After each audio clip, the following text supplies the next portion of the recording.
1 round to nothing. And I was having trouble doing commentary yesterday because whenever he does taunt to jet upper, I just start screaming. that's like what I say when that happens. Nice bound. He goes for the max damage, just the hell speed.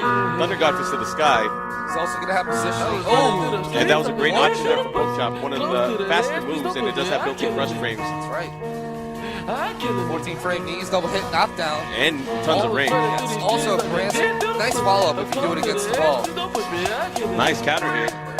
Here's the combo. Let's see what he's going to do. He's going to get jetpack knees to the sky, but he whips. Yes. Nice while standing one buffered. Oh, really difficult combo right there with the jab and the hell sweep from back turn. He had confidence in it. He was able to pull it off, but Knee sitting comfortably right now. He does have control and he does have range. It does run out there, though. Capitalized big on those 3 whiff punishes by Pork Chop and quickly took that second round. Possible last round for this match between Pork Chop and Knee. And I was talking to some people yesterday. Anakin was mentioning that Pork Chop uses Brian really as an assist character just to get Bruce in there. Oh, there he is. Opens up again with the knees. Oh, he had him in the wall. If he just ducked, that would have been it. That's any angle, folks. Doesn't matter if you're sideways, upside down, back turn. Good option here for Pork Chop. Oh, wow. He doesn't have air throws. Rare miscalculation there. Alright, so down forward 3-2 with a hit. Good combo right there by Pork Chop. Able to read the tag. He's going to get a good amount of damage. He almost got it. He definitely could have got something to follow, but I think this is that side wall step really messed him up at the end. Oh, no. Nice punish there. That's it. And he's going to take it. He takes 3 I mean, it was 3 rounds to none, but it was still pretty good. It was close. Again, you have to really go balls to the wall here in this one game kind of environment. All right, we have speed kicks coming up right now. Equipped, he got that crown 303A stick inside of his orange stick. That's right. But yeah, I mean, I think today's going to be coming in with the game plan. I think he's going to be well prepped, especially after the experience in the matchup against Knee, specifically against Knee against yesterday. Now the thing is he going to be able to handle himself after, let's say, if he were to beat Knee? Yeah, but the thing is, Knee is now getting more and more knowledge of these players. So I think it's going to be very interesting to see how this ends up. That's right. And again, guys, these are conditioned players who don't have to worry about jet lag in their equation of their performance of playing. Yep. I mean, these guys stay up and play all day anyways.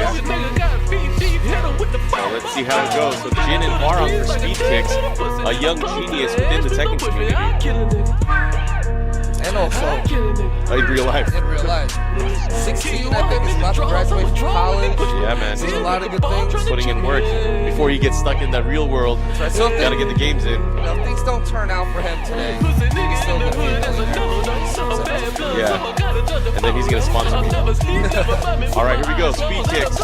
Building that pressure, has an early lead. Using that vanilla gin. Now, me having a lot of practice against this matchup against Hal. Yes, and people should remember, Knee uses a ton of characters. He also uses Jin and Hwarang. Probably has the highest ranking Hwarang in Korea. That's right. Damn you and your global system, Samco. All right, here comes Hwarang. Hwarang with a full life. Let's see what he does. Just trying to get some pokes in there. He does have the ability to just frame Skyrocket regardless of situation. Let's see if he puts that in the test. Oh, counter hit. Here comes the bound. Opts not to go for it. Here's the tag out. Devil Team comes in. Kicks some snow in his face. Oh, no punish on the wall standing too. That's like negative 13 or 14 now, right? 13. Oh, let's see what happens. All right, so speed kicks continuing on from his momentum that he had yesterday. Taking that first round against Knee from Korea. You can see, I think he's totally adapted to the situation. He's playing less of a sidestep game, playing more linear.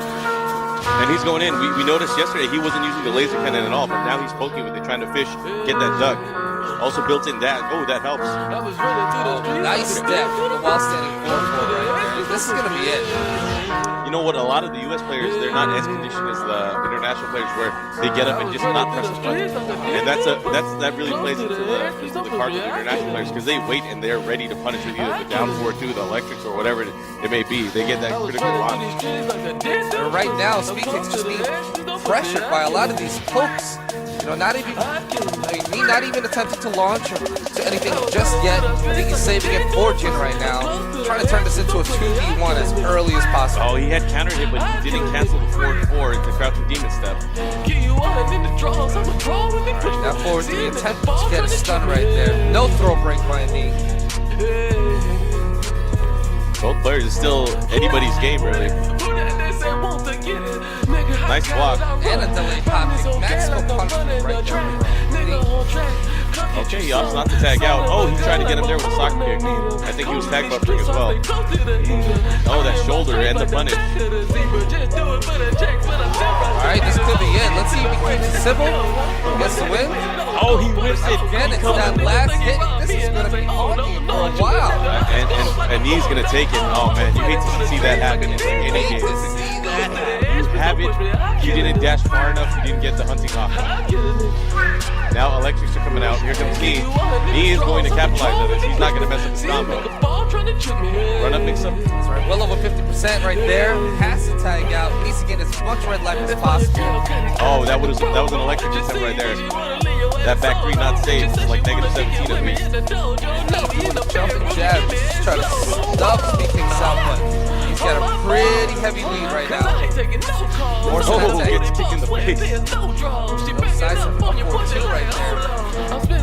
Speed kick's gonna have to do work right now. He is low, but he does have some red life to build up. Oh, that's gonna be it. That is it. And Knee with the spacing on the forward 4, able to capitalize. Take that.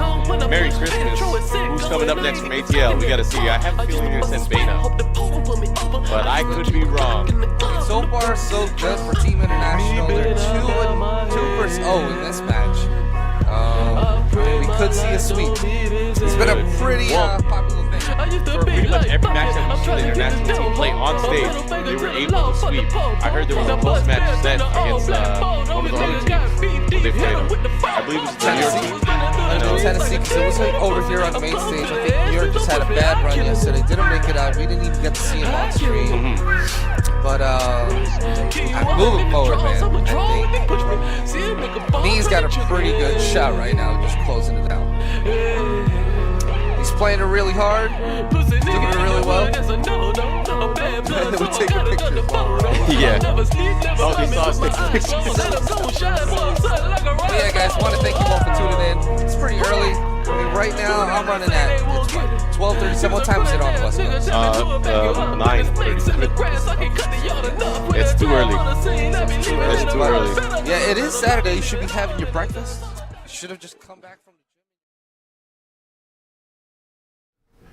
What's going on, y'all? It's your boy M.I. Sizzle, your boy Marty. What's happening with you? What's up? What's happening, man? Good old times, man. Y'all know it's less talk.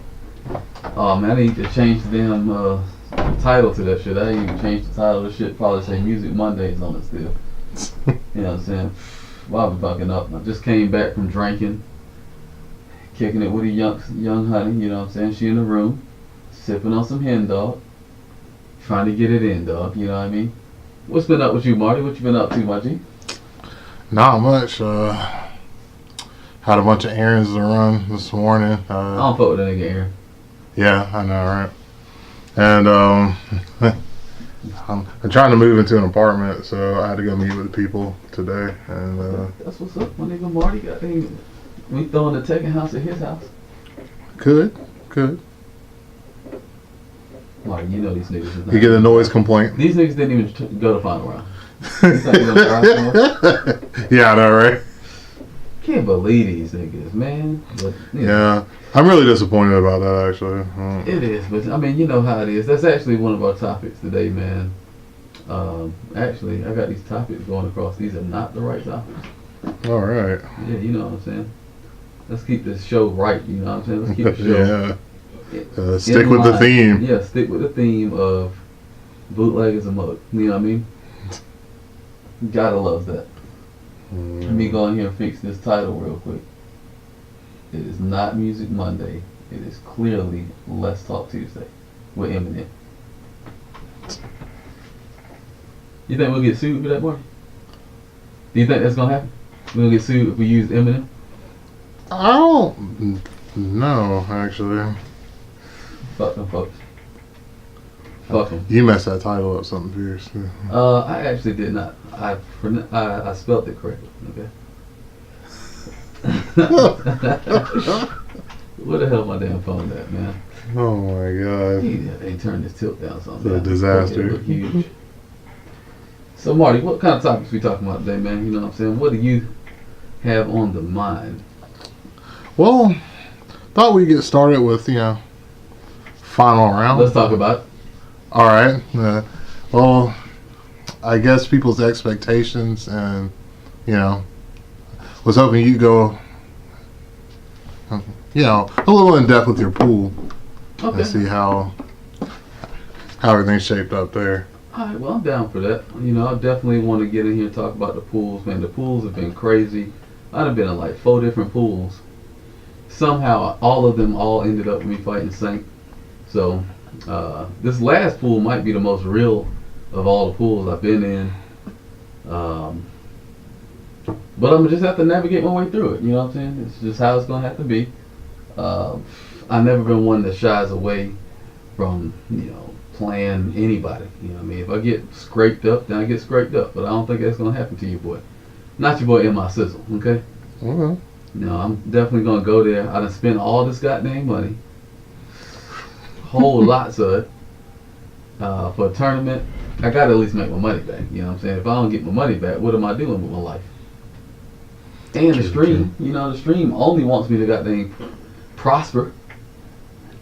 Of course. Your fans out there want you to succeed. Marty, that sounded condescending as a motherfucker. Okay? How is that? I'm actually not being condescending. This nigga, Marty, want me to fail like a goddamn F student Here we in the go. middle of the Here damn we classroom. go. You know what I'm Here saying? I can't believe my boy Marty would want to do me like that, man. Marty, say it. Yeah. So. Marty Osborne, the world's greatest hater. Hate on everybody. Well, at least you got you a fly ass title. Yeah. Marty Osborne, you know what I'm saying? Sound like a Spider-Man villain. You know what I mean? Yeah. I guess I have the same name as the Green Goblin. A evil motherfucker. Always hating on nigga Spider-Man. Yeah. It's exactly that. I always hate on Mike, apparently. Hey man, ain't nothing wrong with it, man. If you talk to this man, you'd think I was Dez or something. So. Oh, shout out to my nigga Des. He got a permanent ban on you, Des. As soon as you step in the room, he said he gonna ban you. 600 seconds. I didn't say I was going to ban him. I just said I was going to put him in the corner for 10 minutes. Oh, okay. Well, same thing. 60-second shout out. You know what I'm saying? So, Was the tournament streamed? I didn't get to see it. Which tournament you talking about, my G? Yeah, I'm not even in that shot yet.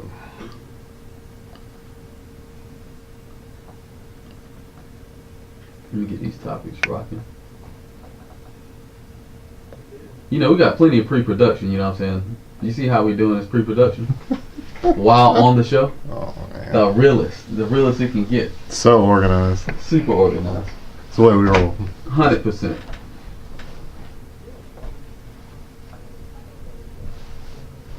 This is why I've never sat on this side, Marty. My neck got to turn around to read the chat and shit. Yeah. What was I thinking? That shit sucks.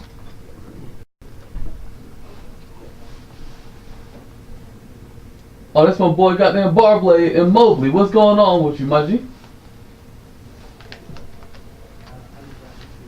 Oh no, the tournament we talking about is final round. We talking about the tournament coming up soon. Hasn't happened. It happens this it's weekend. happening this weekend. And we're gonna definitely talk about final round. We're gonna talk about, let's talk about some of the things. Like Marty, did you enter final round? No, I did not enter final round. Actually, I am working all weekend, so I probably won't even be there. If I do get there, it'll probably be like late Saturday night, go hang out with some people. But Okay. yeah, I unfortunately had to use most of my time off so far. Had a lot of family members die in the past 3 months, so I've been attending a lot of funerals and stuff. So I haven't really, I wasn't able to get the time off of the final. Okay, I can understand that, Marty. We definitely send our condolences. Yeah. You know what I'm saying? Shout out to my nigga Marty. Is this final round 22? What is this final round? 21? 20 something. I don't really know. Somebody will I correct me. think it is 22. Okay. What else we got? I know we wanted to go in and talk about. Well, let's just stay with this right now. Mhm. So, a lot of people were, I think, they did not go to final round. They're talking about the prices, and Oh, yeah. it brought up a good question to me. I was thinking to myself, like, wait, what the fuck going on? Is this shit not streaming correct? Why is that shit all black? Shit's fucking up. No, are they just not seeing? What the fuck going on? They're only hearing this. I guess they can hear me, man. They, Well, I mean, people have been, saying stuff, responding, so maybe I this shit- assume they can hear us. maybe this shit is just fucked up. Ain't no telling. Who the hell knows? Streets is all fucked up tonight, man. Listen, I should have not went to go get them drinks, boy. This goddamn wearing on my goddamn stream. Holla at your boy with the Hennessy margarita. Went to go get some Mexican food with this chick. Hey, man, bring me no dinner. It's all I good. actually though. tried to bring you something back. The motherfuckers would not bring me no fucking box for nothing. Had a fire ass fajita that I only ate nothing out of. I ate fucking 3 pieces of meat and drunk a damn margarita. Oh, the stream's saying they can see us. You said who? The stream is saying they can see us. But the streets can't see us, Marty. I know, right? Realest niggas ever. Shout out to nigga goddamn Iceman at the top of the goddamn coin chart. That nigga's been putting in much work. Right behind him is Doggy Sandwich, Vigoro Pros, Scott Mellenball. That nigga True 404. That nigga's in 5th place. How did that nigga get there? You know what I'm saying? He got top 5. He's a top 5 type nigga. You gotta win somewhere in life, you know what I mean? Even if it ain't in Tekken, you know what I mean? It's cool. Ain't nothing wrong with that. Just trying to play a little Tekken. But yeah, back to the prices at final round, man. How much was that, John? It was like $80 or some shit? I think total, because I think Like $70 and then $80 if you enter the game. yeah, I think it was like 60 or 70 for the badge, and I think it's either 30 or 40 for a spectator badge. See, I always been conflicted when it came to this kind of stuff. Mm-hmm. Your boy Travis got up in here. Yeah, I know. He come. Alright. See, I've always been conflicted when it came to that because I feel like I understand the plight of the tournament organizer because a lot of people don't realize, man. Like, you want a good venue, you want to go to a good venue. You don't want to be at some old rinky-dink, trashy ass goddamn rec center where True. shit would be cheap and then they ain't got to charge you that much. You want to have elegant displays. You know what I'm saying? You want to be in a place that's got AC because you know it'd be funky in them spots. Oh yeah. You know, niggas don't want to wash their nuts, so you gotta accommodate the airflow. You know what I mean? You know, you want to be able to have different rooms doing different things. You want to have the top 8s held up. You know, you want to have a spot for all 3 days. You want to have systems. You don't have to be bringing systems. Like back in the day, niggas used to have to bring their system and a TV to a major. Y'all don't even know what that's like. You know what I'm saying? A lot of people playing Tekken 7 don't even know what it's like to not have tournament setups already set up. You know what I'm saying? Yeah, that's one thing I used to do. Like, I used to carry around. Matter of fact, I think that TV still has like a little strip with my initials on it. But I used to carry around like this 36-inch Sharp Aquos flat screen and my stuff. I used to take it to tournaments or whatever. So you know, we would have one more set up. That nigga Marty took it all the way back, man. Yeah, man. Marty, you don't know nothing about no damn back in the day, Marty. What you know about back in the day? Man, this shit got real up close and personal with me just then. I just want the fans, you know, they see me real well. I don't want to be seen. I don't want the screen to lean like I'm leaning. God damn, there we go. So, anyway, so y'all can tell the real one. Marty, do you even see it? I got this shit on a Remy Martin bottle. I'm really tripping. What? I got the camera on the Remy Martin bottle so it can be equal height, you know, so they can see the look on my face. They was looking down on me from up there. I ain't like that shit. Oh, gotcha. See, Marty, you kind of tall, so that shit looks like this is looking directly at you. I mean, it's not like you're short, so. Well, I am slouched because I was sipping on that hen dog. Yeah. But anyway, oh shit, man, let's see who's all in the chat, man. I dropped the chat out again. I'm fucking up, boy. Oh yeah, okay, so yeah, so we was talking about how the tournament organizers, like, they get you these spots, and it's kind of like, as players, you know, I want to ask y'all as players, like, what are you willing to give up to lower the price, or do you think the price is okay, and you don't feel like nothing needs to be given up because you understand the cost that comes along with it? I'm really interested in wondering what y'all have to say about that. You know, for me, I guess it's not really an issue of the price for me, because if I can go, I can go. For me, it's more or less the time. As long I understand how hard it is to like organize anything, especially with gamers. You know what I'm saying? These niggas at the Tekken House, it'd be hard to just organize them niggas to come over all at the same time. You know, we can't even get a board organized together correctly between the two houses. So, you know, I can understand that it takes a lot. It takes a whole fucking village, a town even. You know what I mean? Fuck it, a city. It take a city of people networking and, you know, putting shit together. Shout out to nigga Iceman. Shout out to Larry for putting together this fire tournament about to come up. I mean, you just think about all the ins and outs. You know, they got Soul Calibur 6 gonna be there. I mean, I'll put it to you this way. Soul Calibur 6 ain't at your local tournament. How about that? You know what I'm saying? You gotta pull strings. You gotta have clout. You got people coming from all over the world come to this tournament.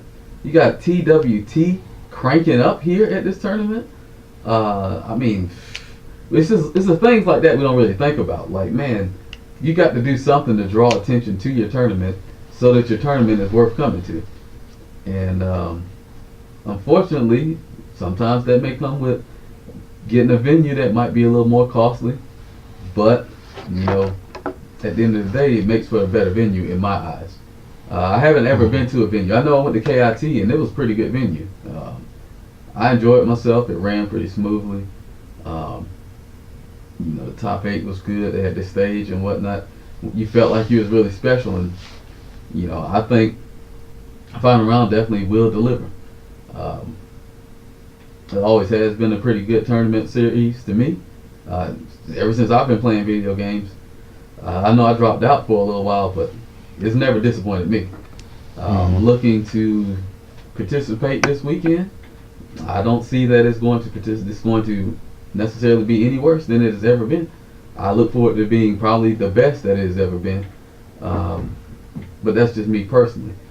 Marty, I know I've been long-winded, you know what I'm saying, speaking my piece, you know what I mean? Yeah. Oh, what's your experience with final rounds in the past? I've had overall good experiences at final round. You know, sometimes there were situations where we had kind of a crowded venue, it was kind of overheated and stuff like that. But see, when's the last time I went to final round? I went like a couple years ago, I think, like 2 years ago, and it was pretty good. Like, I didn't really have any complaints. I wasn't there for that long because, again, I had to work, so I wasn't really able to go. You might as well just quit your job. Yeah, I mean, if I didn't have to work, you know, I wouldn't, but gotta pay bills and stuff. So, but yeah, I mean, I had an overall good experience, and it wasn't really an issue for me. One thing that is kind of a concern for me is, and this is going back to, you know, paying and stuff for the venue and stuff like that. I feel that if you are going and you're getting like a spectator's badge or something like that, final round doesn't really have a whole lot for just spectators to do. Like, there's some other tournaments that have a little more that, you know, you can do, and you know, they have access to a few more things, and where final round is like, you know, they have like the arcade room. Don't they have like cosplays? I think they started doing like a cosplay competition thing, yeah, and stuff, and things like that. So maybe they have more to do now than than they did before. But it just felt like the spectators badge was kind of not worth it. But I mean, I understand the cost. I've helped organize tournaments and stuff before, and it gets expensive when you are talking about paying for the venue and paying for the bandwidth to use to be able to stream it, and then paying for the electricity and paying for your time slot and stuff. So I mean, it does get expensive. I forgot all about all those extra things that you got to pay for. You got to pay for all that. So yeah, and then plus just running. To answer your question, Moobly, yes, it is a 3-day pass for.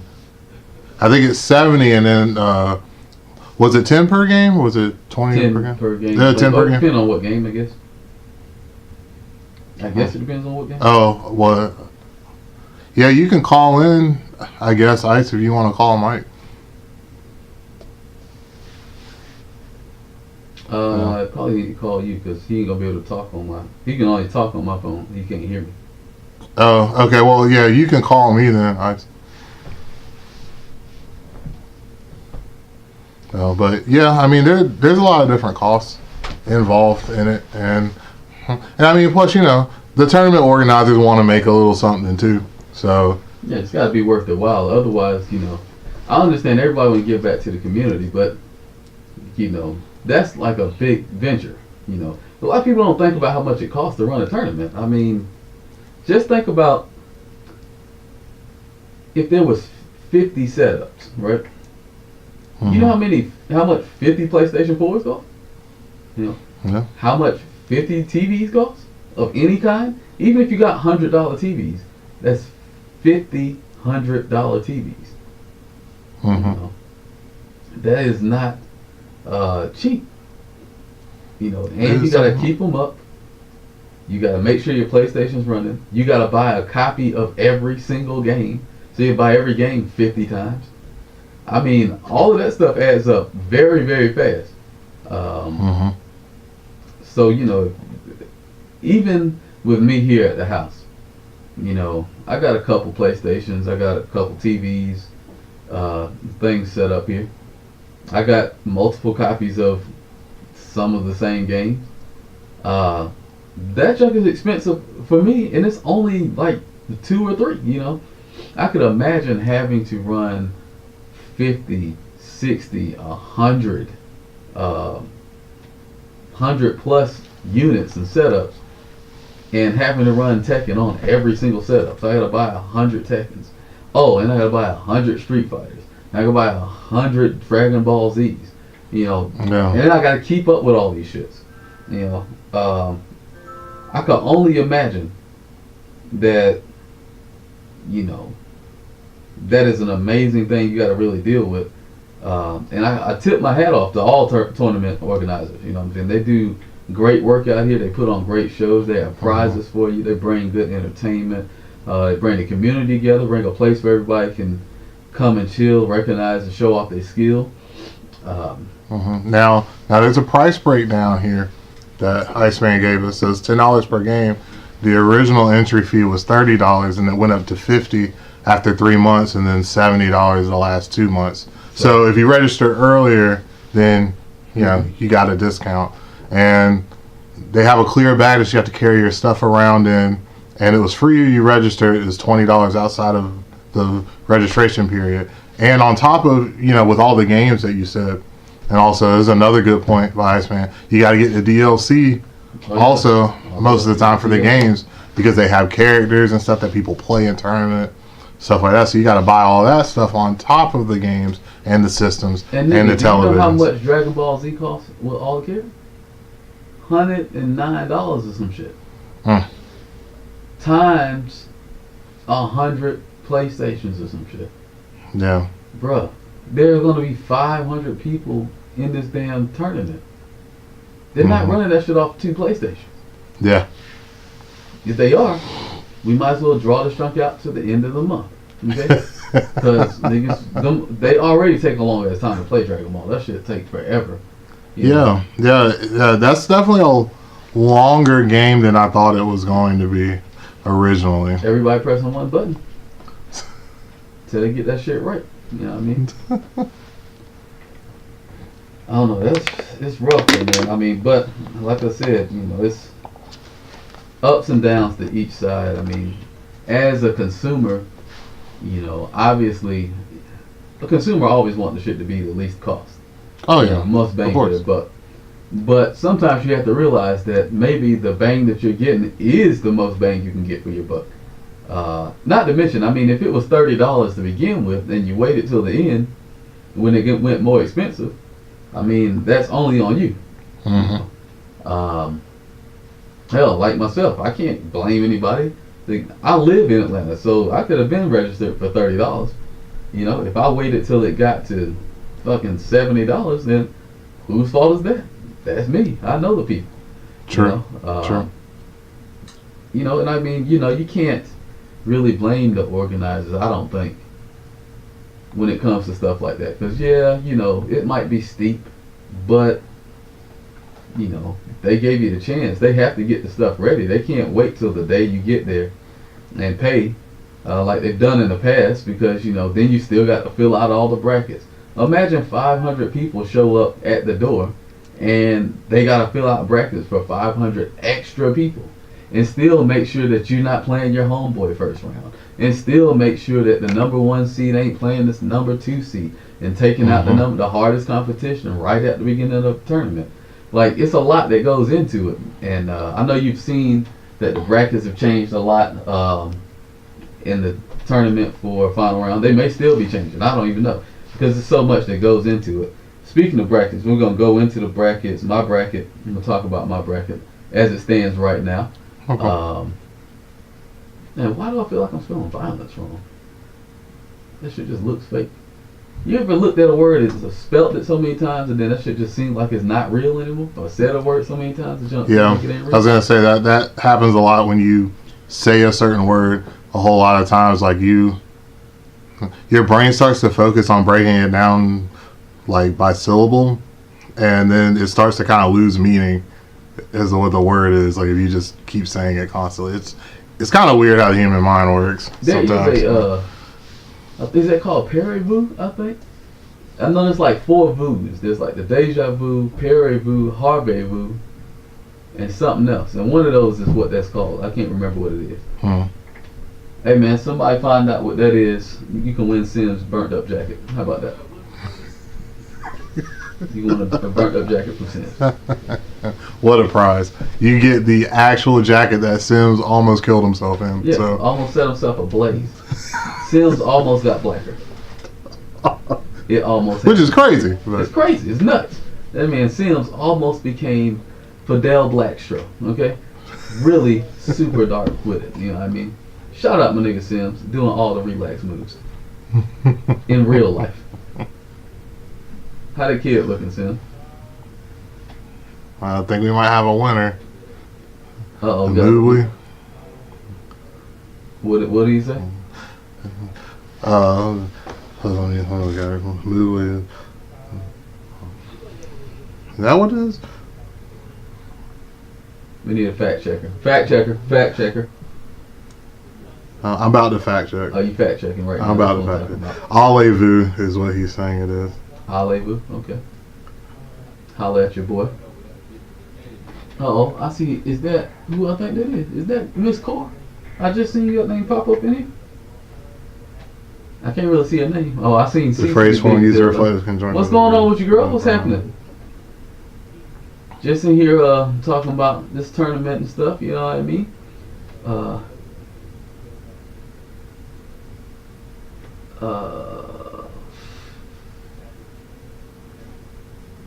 That's supposed to be cost. Alright, that boy Marty getting this right over there. I'm trying to get the stream right, man. Listen, we started this shit late. I just came back from drinking. I'm all fucked up. Yeah, you know what I mean? This man Mike. Listen, we got a great show ahead of ourselves. You know? We got our boy Lee Van Dam. He's gonna be stopping in. That boy's special guest today. We're gonna have a little talk so y'all can get to know Lee Van Dam, know who he is. You have him sit down and have a little goddamn powwow with him. You know, we're gonna definitely have the question and answer for y'all, where y'all get to ask us all kind of ridiculous stuff like, how did Marty become big chocolate nigga? You know what I'm saying? What happened? He stopped wrestling as Mark Henry. Oh, You know what I mean? man. It's going all the way down. You know what I mean? Let me take a look at my bracket right quick. You know what I mean? Because my bracket, it started out. My bracket started out gay. So first off, I had Saint. I think I had Ace Unlimited. I had like 2-3 other people. But it wasn't the worst. You know what I'm saying? It wasn't the worst. I had Trungy. So it wasn't the worst, but it was not easy. Then they gave me a bracket that had just me and Saint, and I want to say the junk had, who else was in it? Me, Saint, and Rip. Yeah, Rip. That's And what that was all I Rip. had. So that was the bracket. I was like, okay, you know, I can do my thing here. I'm gonna run up on that boy Saint, put hands on him. I just gotta get to him. And don't look like I might not do that shit, because, you know, I don't know how Rip plays. I ain't played him, but I feel like, you know, I can beat everybody. That's how I feel. So I look up today, bracket completely different. Now I'm fighting Lil Majin. I got in it to win it in my pool. Got like 4 or 5 people in the pool, all of them on my side. Then this man Saint still in my pool. This motherfucker got nobody on his side, bro. I was like, hold on, man. What kind of shit is this? Well, I mean, you know, he's the big name, man. Yeah. He has to be there on finals Big day. sharks need big fish to He's eat, brother, to gotta- survive, okay?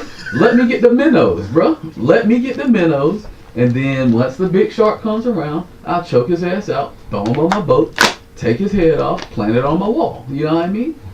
Put a placard up there. You know what I mean? Let that nigga Jaws live just so I can kill him. You know what I'm saying? Don't have Jaws over there starving on fucking minnows. This man eating a whole bunch of fucking minnows. My bad if y'all in the bracket and I'm calling you minnows. Because not everybody is trash. You know what I'm saying? I think minnows might be the trash fish. Are they trash fish? Catfish are actually trash fish. Yeah, like I was saying, Yeah. minnows aren't trash fish. They're not trash fish. They're just small. That's Yeah. all.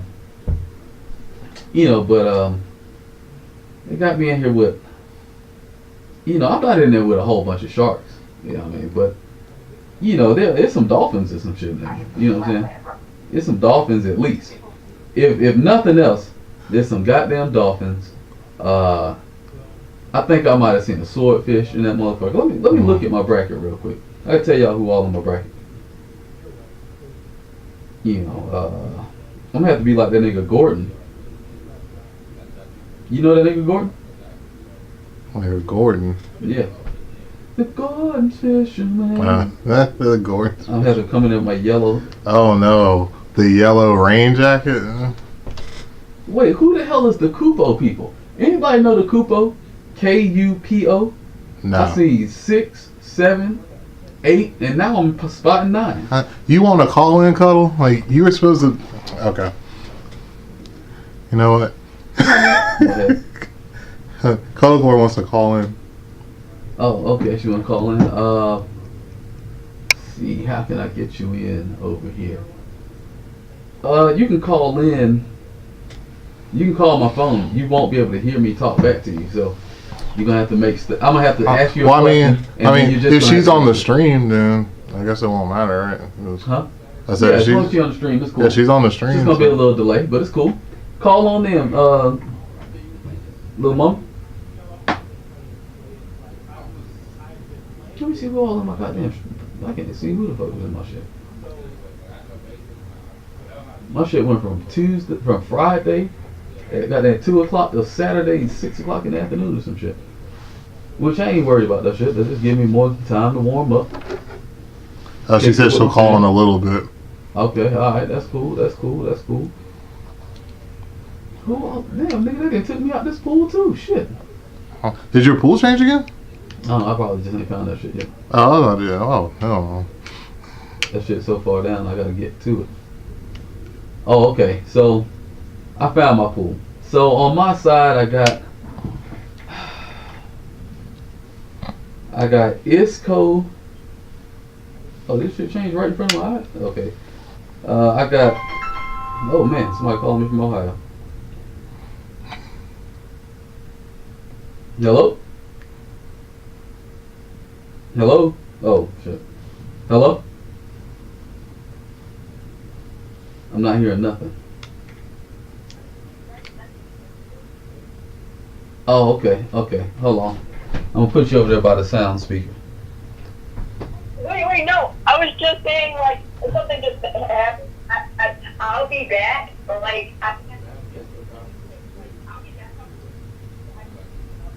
Oh, okay. That's cool. That's cool. Alright, then. Take care of what you need to take care of, huh? Okay. Alright, hold on. Alright, so anyway. Let's go back to my bracket. Yep, let's do it. She'll be joining us a little later, hopefully. So, on my side of the bracket, I got Lil Majin, probably like my second fight, or third fight. I got In It to Win It, my second fight. I don't know who Serenely Loud is, but he got a whole bunch of letters in front of his name, so he must be sponsored. Or maybe that's just a whole bunch of letters. I don't know. They look like that's a sponsor name. I don't know who that is. Y'all ever heard of Serenely Loud? Y'all let a nigga know who it is. Ray MK. Don't know who that is. Corey's in your pool. Huh? Corey is in your pool. I know Ray MK. So, Oh, okay. yeah. Then, guess who of all people in my pool, Who's up? that nigga Ass Math. The Iron Man. The Iron Man. Oh no. Who's gonna stop Ass Math? This nigga's outrageous. He plays all the games. All the games, high proficiency. You know what I'm saying? High proficiency. Nobody's gonna be able to stop him. You know, that man Ass Math, Battle Jitney, got Saint, whoever Kupo 8 is. Not exactly sure who that is. Well, Panther is saying he thinks Kupo 6 and 8 are Paul players. What about 7 and 9? He didn't say. Okay, well I don't know them. They probably won't get to me. If they get to me, they've already knocked Saint out, and Saint probably gonna put hands on them. I'm not exactly sure, because they're probably saying the same thing about Saint putting hands on me, and I'm not letting that shit happen. First, I gotta get past Majin. It's gonna be a great old battle. I can't let him do me like he did me last time. Man. I got toe up last time. I was ready to get back to commentating. I ain't put the best foot forward last time. Man. I can't believe y'all are gonna be playing that early too. That's Yeah, crazy. they be playing in the pool together. Gotta That drown is out all the crazy. kings. Gotta get the kings up out of here, bro. You can have 12 jacks in the goddamn top 8. You can have 12 jacks in top 8. Can't have 2 king players in the top 8. Fuck Yeah. that shit. Get them the fuck on up out of here. Get them up out of it. That's alright, man.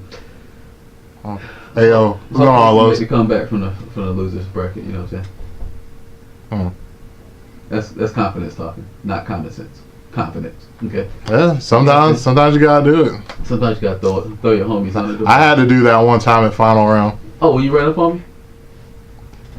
I ran up on the jerk mic. I'm not a jerk, brother. You should have went mid. You went mid 7 times. You should have went mid 8 times. Why go mid another time? You should have went mid 8 times. You'd have won the match. Oh my god. You went mid 7 times. Stop. Decided to go low. Shit got low period. Okay? Not my fault. It's not my fault, Marty. You know what I'm saying? Whose fault is that? Not mine. Okay? This guy. I really Y'all don't know my frustration. So I really look forward to playing them again. You know what I'm saying? Definitely one of my favorite people to play. I hate to have to play them so early. I mean, it would be good to fight them in top 8. Have it on the grand stage. You know what I'm saying? Have a good story, some good lore behind it.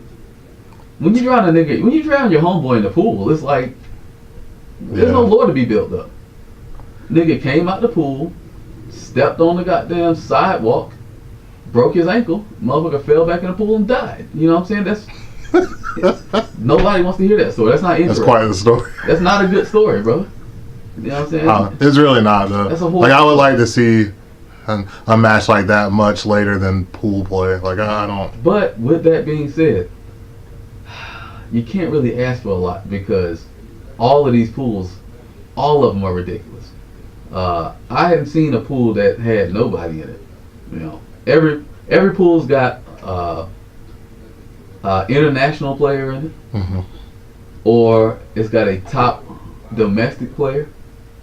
Some of the pools got 3 and 4 top domestic players and an international player. I mean, this is actually the first Tekken World Tour stop. So when it comes down to it, This shit's kind of real. it's going to be real no matter where you at. Oh, you this know? shit's kind of real. So. Oh, that boy Fisty Gat, what's going on, my G? You know, really when it comes down to it, bro, you know, I'm just looking forward to getting in there, doing what I need to do, showing these folks what's up. You know, last time I put hands on somebody, the chat grew exponentially, you know what I'm saying? So if I go in here and I do my thing, I put some hands on this nigga, ain't send his ass to the losers. Oh, that'll definitely make You know, this shit go crazy. The sponsors is going to be knocking at the door, Oh, you know what I'm saying? I seen UIU, they followed me today, holla at UIU. Oh, okay. Well, I don't even know what that stands for, really. I don't be knowing what none of the sponsors really stand for. I just be seeing the shit and I be like, oh, okay, that's cool. I don't even know what most of the sponsors even do, like business wise. They just like send I've asked players that question places. before. So, I asked Ricky that. I was like, what does Virtual Storm do? Like, I know the name because I know you, and I know I play Tekken and they sponsor people, but I don't know what Virtual Storm does. You know, they probably are. did he give you an answer? I think he tried to tell me, but you know, Ricky is horrible at explaining shit. That's true. And then, you know, In Disguise, I know who that is. I know who started it, but I've never asked, like, what is In Disguise? Is it just like a funded thing by a person? Or is that like a company? I don't really know. You know, I don't. Rocks Gaming? Like, I don't really know what any of these things are. I know what Echo Fox is. That's just a person who got a lot of money, you know, supporting the gaming scene. So I don't really know, man, but that kind of goes back to what we talked about a couple weeks ago. You know, getting sponsors that are recognizable and stuff. Mm-hmm. We got to figure out how we can get people interested in the game. I think this new upcoming the E-League for Tekken, that might help us out a lot. You know, if they see Family Man Poke Chop, you know, and then they see my poor dilapidated green screen. They got this shit blasting all over the internet. I looked up on Twitter. Mm-hmm. I looked up and I was like, man, is that my house? That's like my house. Oh, hell no, they didn't expose the goddamn stream, nigga. You can see the damn wrinkles in my curtains. You know what I'm saying? You can see the wrinkles in the sheets that I call the goddamn green screen. The green screen. Man, shit's rough. Straight exposed everything, man. Yeah, man, it's cool though, man. I enjoy myself over here in these streets, man. I enjoy the FGC. I might talk my shit, but you know, y'all know I fucks with all of y'all, man. Yeah, man. Oh yeah, I forgot that happened. That man Q-Dance went with UIU. Wow. And they looking at me. Me and Q-Dance be on the same team, bro. Maybe they just followed me. They probably didn't even know who the fuck I am. They just followed me because the shit was funny yesterday. And they liked what they saw. That's probably what really happened. They probably followed me because they think Killer 6 going to be on the stream all the time. Oh, Lord, that man Jay. Hey, man, Killer 6 is... Shout out my nigga Killer 6. I think he's a comedian. Oh, yeah, man. Me and him got a stream together. We probably would get nothing done. Okay, we'd probably talk much shit. Probably get drunk. Oh, this is worse, man. And it'd probably be a bad day. You know what I'm saying? He'd be trying to play Dead by Daylight. He'd be dead. Hey, what's going on, Iceman? Oh, that man, Iceman. What up? You gotta put him on speaker. What's the topic? What's the topic of discussion? You still on the pools? No, right now we're talking about we was just talking about final round. I was going over my bracket. Is this the one with the speaker? Yeah, that's one. Okay, I can just put them over here and hope I don't break my new phone. You won't break that shit, man. That's right. Okay. Be very still when you sit down. Watch this shit fall. All right. Big them quick reflexes. You good, man. I got all kind of shit up under this table, balancing it out, making it level. Okay, you got nothing to worry about. Thank you. all it can do is fall down and shatter on this hardwood floor. Huh. You know what I'm saying? Huh. And it's not gonna do that. Yeah. Like that bowl that fell yesterday that shattered in all kinds of pieces. Look, man, you're not helping me here at all. So anyway, Ice, you got something you want to say about the pools, man? I'll reserve my thoughts about the pool since they have all been wiped and redone after turnaround. Oh, okay, Okay. okay. That man Sis ain't. Hey man, Oh, I seen Saint checking out some of my video. My video count went up. He left messages. Like, oh, so you know, so you know it's him. Yeah, so I know it's him. He's like, listen, Mike, ATL, I checked out your videos. I see you play Anakin. Anakin, very good. Your king, very good. I fight NBC sometime. He almost good as you. You know, I see you play Majin. You two are very superior to his gameplay. He just like to do a lot to dance, and he like to do very crazy stuff. You play very solid. I don't know if I can beat you. I said, hey man, don't worry about it, Saint. Don't worry about it, brother. You know what I mean? It's okay. It's nothing to worry about, man. It's just a game, bro. We can go and have drinks afterwards. You know what I mean? Oh yeah, No problem. that sounds like that completely happened. That definitely happened, bro. Okay. I had put it up. I should have screenshot it. You know how the new folks do. Like you put some shit up on the internet that you don't really want to be on the internet, and you try to delete that shit, but somebody screenshots that shit as soon as you put it up. Mm-hmm. I'm not hip to the goddamn internet and shit, so you know I ain't do that shit. But next time it's going down. Next time, you know what I'm saying? So Gotcha. he had deleted his post. Oh, okay. It was cool though. It's cool. I know the sentiment. You know what I mean? That man John Ding. That boy Mr. 96 got John Ding in his pool, or had Yeah. John Ding in his pool. Oh yeah, he did. I don't know who he got in his pool now. I think he still has him in his pool. I thought that's what he said earlier. Maybe so. I don't know anymore. But Yeah, you better get Sam's over there and get some Eddie experience in. yeah. Sims not gonna help him with no John Ding. Sims don't even backdash. Man, y'all keep hating on that boy Sims for. You said what? Man, like, look, Sims can help him some. Stop hating on that man, Sims. I mean, I'm not hating on Sims, but Sims not gonna help him fight John Ding. Sims don't punish nothing. Sims don't backdash. Sims don't think. You don't think. No, well, I'll take that. Like, at all. Sims doesn't think. Sims, he has been thinking a little bit more. He's got new mix-ups, but he's not thinking about nothing else. Like he's only thinking about how to get offensively down in the game. You know what I mean? Yeah. The John Dean dude, from what I saw about him, he like you got a good head on his shoulders. Nigga definitely do 100 push-ups a day. So. But did we get confirmation on North Carolina and the North Carolina money matches or what? I mean, I heard Carlos has it confirmed. I don't know. Hey, Carlos said something yesterday about it. Oh, yeah. He did say something about it. You know, he's in the chat. Maybe he has it confirmed. Did they hit you up on Discord or what? We need confirmation so we can actually plan it out. Because it sounds like all false. Because I didn't get no responses on Twitter. And I didn't hear anything from Icy. I haven't seen that one person talk at all. Oh, shit. Am I going to play Soul Calibur 6 while I'm at final round? I may. You know, I'm not a Soul Calibur type nigga. You know what I mean? Soul Calibur. Soul Cobbler? Yeah, Soul Calibur. You know what I'm saying? I love Cobbler. Do you like Soul Calibur? I never had Soul Cobbler. Hey man, well you missing out. Apparently. What was the other topic we had? Okay, so we're going to move along from this topic. I think pretty much we know what's going on. Saint's scared, shaking in his fucking boots. Yeah. He's terrified of Mike. He's going to have to run up on either me or Majin. And it could be a bad day for him. You know what I'm saying? It could be.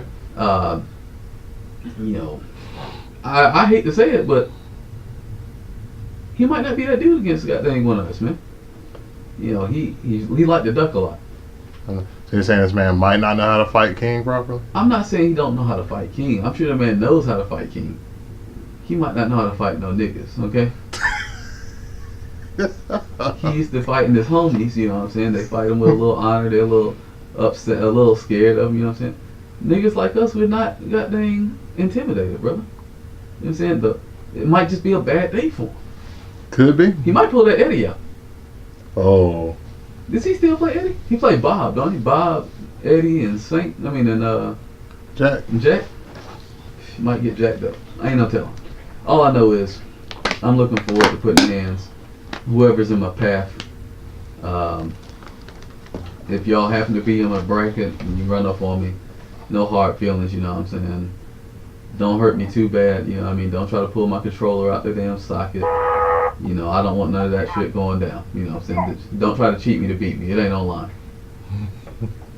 Hey, look, it may not be online, but it is tournament play. Do anything for the win. Nah. You know, cheat this man out if you got to. No, I got some fine chicks I can get to come through and reveal themselves to you. Make you drop your controller. And I will roll a death grade with you. Yeah, so you telling folks not to cheat, but then you gonna do that? I'm saying if they're gonna go all the extra mile, you know, you going the extra mile, I'll go the extra mile. I'll make some calls, you know what I'm saying? Be like the hitman, Sammy Sam. What you know about hitman Sammy Sam? You never heard that name before in your life. This man. Oh man, we ain't even got no music playing in the background, I don't think. Why you only tell me the vocals is all dry and shit, man? You know what I mean? We got to have a little tunage popping in the background. Just a little bit. It ain't got to be jumping like a motherfucker, but god dang. Put a little theme music on, you know, let it bump and ride a little bit. There we go, there we go, there we go. Shit. Marty, you tripping, man. You slipping over there. Did you drink before you came in this thing, Marty? Did I drink? No. No, you missed out. You gotta keep yourself hydrated, Marty. Yeah.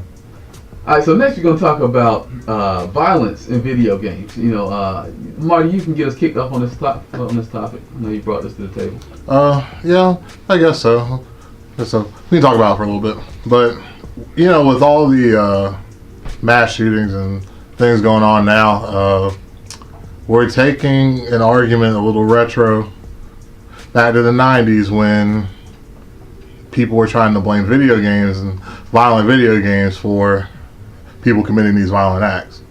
And for the most part, it's been pretty disproven. Like, there's been several studies and, you know, saying that there's no concrete link. I mean, obviously, if you expose someone to violence as they're growing up and, you know, they continue to view that or whatever, like, most of the time they're going to view, you know, whatever they grow up with as the norm.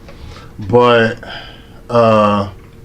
most people that, you know, are, you know, mass killers and stuff like that, they tend to not really have much of an interest so far as video games go, things like that. But you know, there's people still trying to establish a link. Really, I personally don't really buy it. I don't really buy that is a main reason. I think that, you know, it could be somewhat of a contributing factor, but not really the main focus of what we need to deal with. Okay. Yeah. Okay. Now, I'm going to play what is known as the advocate of the man who lives south of the border. Okay. If I was really going to, I always hear the term, you know, art imitates life. Mm-hmm. But people also forget that life imitates art. It is a circular thing. When people, let's say like in music, right? Mm-hmm. When people see,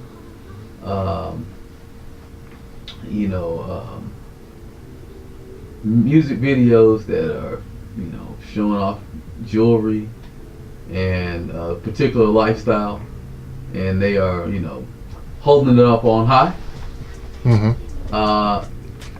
that becomes what the people watching it tend to want to aspire to do, which makes them imitators of art, where that original video and art media, you know, was inspired by the lifestyle these people were talking about or that they were living.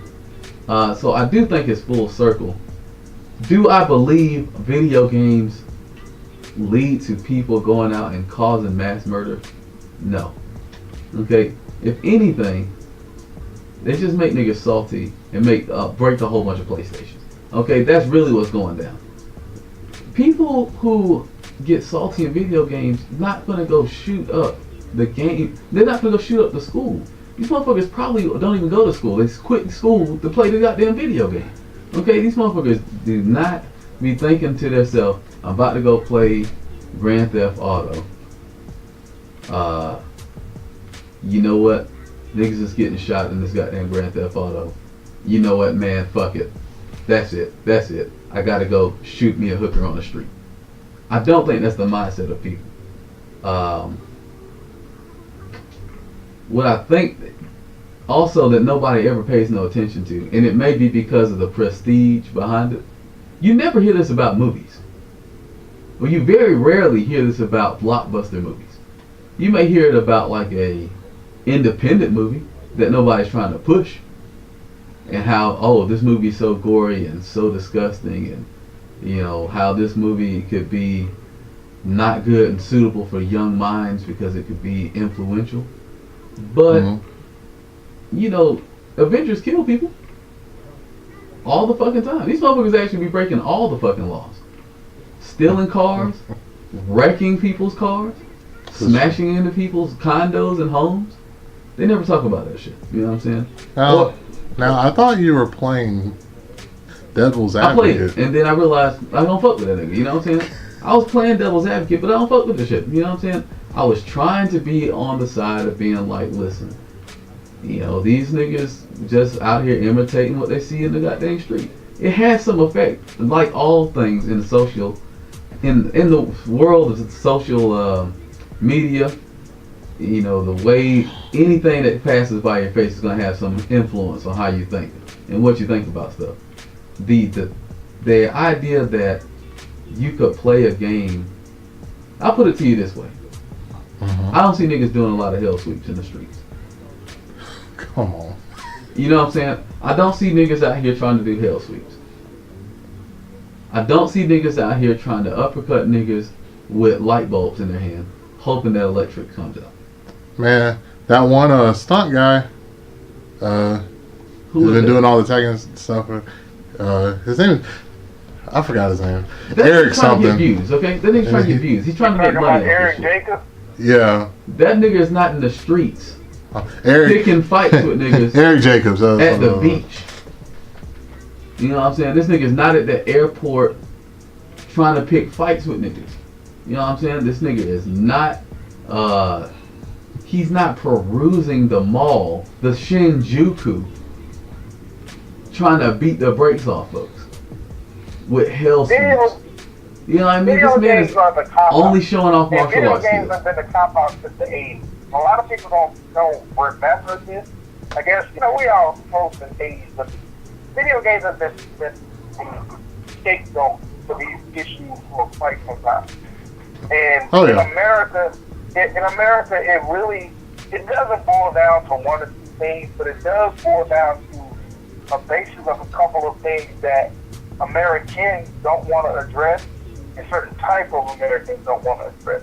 Obviously, I don't want to offend anybody that's watching the stream or what have you, but race does play a part in these things, because when they speak on education and they speak on these particular studies and they speak on mass shootings in general, and you look to the flock of people who have the history to have done this and execute these things, they make alternative routes to not actually addressing the overall issue.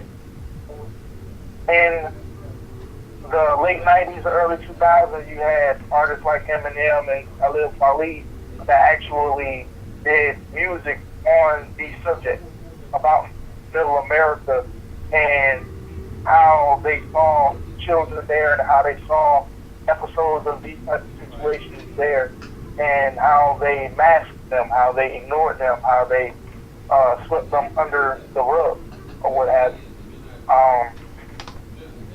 And until we can address, you know, the fact that when you point to parenting and you say bad parenting, then you got to look at why in certain sections of the United States and certain levels in regards to the middle class and those who are living, below the poverty line. Because when you start to attack those issues, then you can actually boil these things down. Because it's funny, because a lot of times it is as simple as just being able to talk to a kid and find out where this kid's head is and why they're so discombobulated, so you can be on the path of rectifying, whatever issues he or she may have.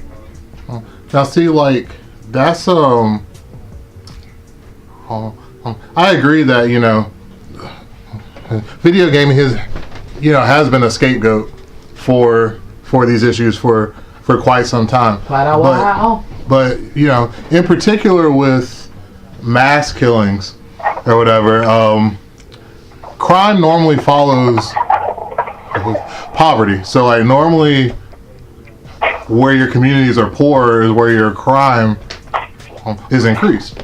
But in particular to mass murder, is actually the opposite. Like most of your mass shooters or your mass murderers are, college educated white males that are middle to upper class. Let me say something, man. I can vouch, you know what I'm saying? I was poor, Marty. I was poor growing up, bro. Okay. Nigga, we had to cook on the stove with a bowl. And that shit would be about to break. Because you couldn't have all the heat and pressure in a ceramic bowl. It's just not made to cook on a fucking stove. Because we didn't have no pots. You think we're gonna spend money? Bullets are expensive. They are. You only trying to spend money to shoot a nigga that is directly affecting your life. Whether you need to protect yourself or you need to let that nigga know what's up. You know what I'm saying? Mm-hmm. You're not gonna be spending all that money on bullets to shoot random ass motherfuckers, okay? We couldn't even get a fucking pot. Nigga, we would be throwing the bullets, okay? It'd be hard to kill a nigga by throwing that shit at him. Very hard, very difficult. Very difficult. Very difficult. Forearm is not that strong. I don't care how much activity you have at night. Okay? Your forearm will never be strong enough to take a nigga out with a goddamn bullet. Back to your point, man. Yeah. Oh, I mean that's that's actually the point. It's just crime. Crime is linked to poverty, but in terms of mass killings, whatever it is, the opposite. So, I mean, there's a lot of different things that need to be addressed so far as all that goes. But I definitely agree that video games are being used as a scapegoat for this stuff. And when you think about the millions of people that play video games all around the world or whatever, like it seems not feasible at all to really blame it on video games, because you have so many people playing these games and you don't even have a decent percentage of those people honestly even committing crimes, much less violent ones. So it's unless you go to a tournament. Oh yeah. Now you go to a tournament. That'd be a crying shame sometimes. Motherfuckers be coming with that BO. That shit be strong. that shit is a crime. Like Popeye in a spinach field, nigga. That shit is raw. Super strong. So side topic. Please, if you're going to final round, wash your ass, wash your nuts. Get up in the please. Just crack. Okay. Please, I'm begging. I mean, I'm not even gonna be there, and I'm begging people to do it. Hey man, listen, bro. I ain't gonna lie to you. One time, what's going on, Sage? What's up, Sage? Gucci Gang, what's going on with you? Panther, what's happening? It's a few more of y'all, man. I ain't even get to see everybody in the strap. But listen, man, we're gonna have them shirts ready at final round. I refuse to let a musky nigga fuck up the Tekken House shirt. Okay. Do not be putting that shit up on your musky armpits. Niggas gonna think that shit's part of the design. They're like, how come my shirt ain't got the yellow little armpit stains, man? I'm like, bro, that's not how it wasn't designed like that. It's not supposed to be that. It's not supposed to be that. That is his own stamp of approval. You know what I'm saying? And then sometimes, I'm an affectionate person, you know what I mean? So when I got to see my niggas I ain't seen in a minute, you know, I like to got things dap it up, you know. Yeah, pull it know in what's and going shit, on, you know what I'm man. saying? Yeah. I do not want to pull it in and a nigga knock me out, okay? That's not how it's supposed to go, okay? I'm not supposed to be like, whoa, nigga, good to see you. See you next time, and not want to play that nigga no more, you know what I'm saying? I want to be, you know, kicking it with my fool, you know what I'm saying? It ain't even just the dude. Sometimes some of the chicks be stinking. It'd be ridiculous, actually, bro. Oh yeah, that's The awful. gaming, you know, y'all coming out the house. If you don't do that, if you do that at the house, let that ride at the house. You coming out the house to kick it with civilization, man. Don't let people walk around thinking bad of you, you know what I'm saying? You know, and now sometimes you just don't know you must, you know, it be hot sometimes. Yeah. You know, they get air conditioned venues, but you know, sometimes there's so many people. Yeah, I mean, Yeah. all them PlayStations running. You know, all the TVs on. TVs on. You know, what I'm Yeah, saying? all that stuff. Yeah. You can't. You got a lot of people nervous, so that's heat building up, sweating up a storm. You know what I'm saying? Getting jittery, all that movement. I understand. You know, sometimes you can't be your perfect blend of Irish Spring, you know, and real, but at least have slapped some Irish Spring onto the top of the scent. Okay, at least try to mask it. Now, Golly. that was it. Panther brought up a good point that I actually was going to talk about for relating back to the last subject. But you know, last year, and was Japan, you know, the capital of video gaming, basically, like, you know, or one of in the world. They had 4 deaths related to guns last year. 4, and they have extremely strict gun laws. Like, it's really hard to get a gun in Japan, and you have to be certified. Like, you have to go to training classes X times, per year or whatever. And there's like a very extensive background check that's done before you are able to purchase a gun. Like, it is a very,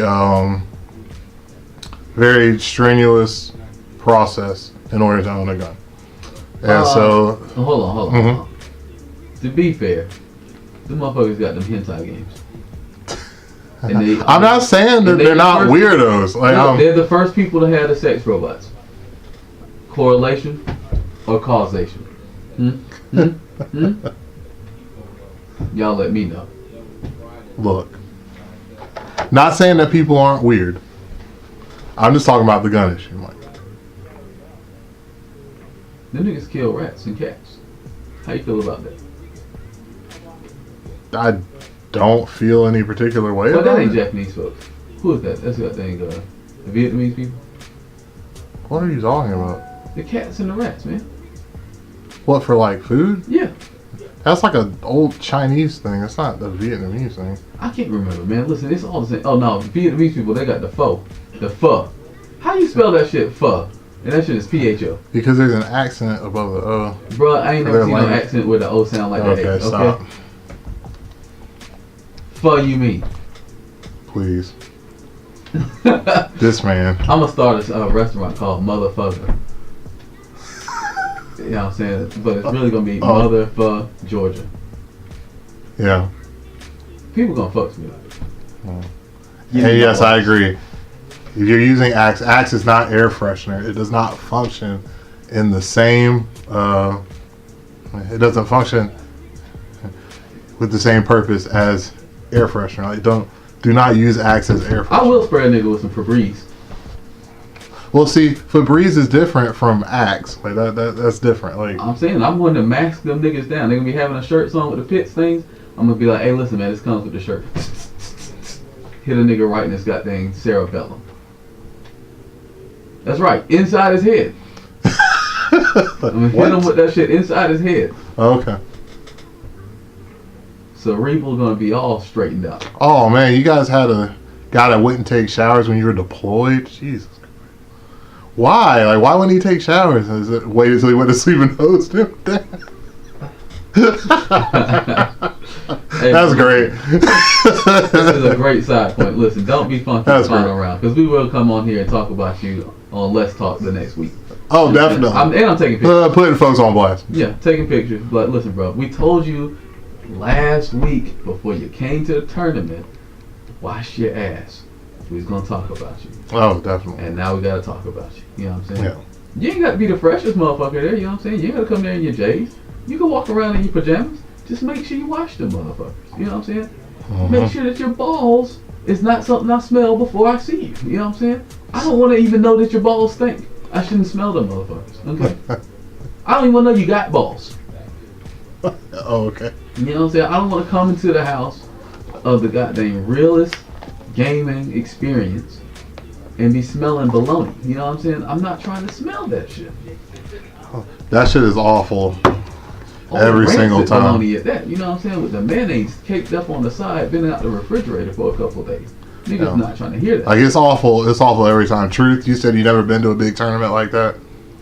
It's bad every single time. You always have people that That fuck it just up don't take everybody. care of themselves hygienically. Like, they just don't. They'll be wearing the same stuff the whole weekend. Like, they just won't bathe. It's terrible. I don't know why people do that shit. I don't really get it. I mean, maybe if like, I guess I'll put it to you like this. If you come to a tournament and you have to only wear one thing the whole tournament because you are you're on hard times, you probably don't need to be at the tournament. Okay, you probably need to be doing something else with your life at that time. Unless you're the grossest. Now, if you're the grossest and you're the grossest, okay, well then, you know, nobody's really gonna, then you just gotta pass. You know what I'm saying? But if you're not the grossest and the grossest, please. But I mean, also, don't do it to us. And also, if you're the grossest, you're probably not going to be the grossest because you've been winning money. Might be your first time. To not be able to, you know. That actually is a big reason, like, the Japanese wear a flu mask is because they think that, like, spreading their germs to other people is extremely rude, and particularly when they are sick. But a lot of people just wear them in general when they're around a lot of people. Like, that's just the way that they are. Like, they have a lot of consideration for the rest of their community. Y'all know y'all should not have brought up this subject. Can we throw a goddamn bubble on some niggas then? Just a whole bubble around a nigga and only have his hands stick out so he can play a video game. Oh my god. Like a gerbil wheel. Oh, you got something to say on the subject, Alex? Yeah, I got a whole lot to say. As a tournament organizer, it's atrocious. I think that people don't really understand because our environment as gamers is so welcoming that people have a tendency to treat the tournaments like being at the second house or being at whatever, you know, social area that they meet up to play their games. No, and stuff niggas like can't that, come to the Tekken house they smelling like that, literally- brother. They literally come to these tournaments, major tournaments, out-of-state tournaments, and will have only 2 outfits the entire tournament. They will game. They'll get here. They'll game until the wee hours of the morning, and then go immediately into the tournament, and then continue the game until the wee hours the next morning. And for some reason, they don't put the switch in their head that, okay, the climate might be different in the area that I'm in. I'm around a bunch of other people. You know, we as black people draw heat anyway. And for some reason, they just don't, it just doesn't compute with them or whatever. I never thought that I would have to literally do a walkthrough with adults, male and female, on hygiene and what they should do to carry themselves on a 2 or 3 day weekend, but it's atrocious. And I really think everybody who's out there listening, please do not uphold your plans in wrong.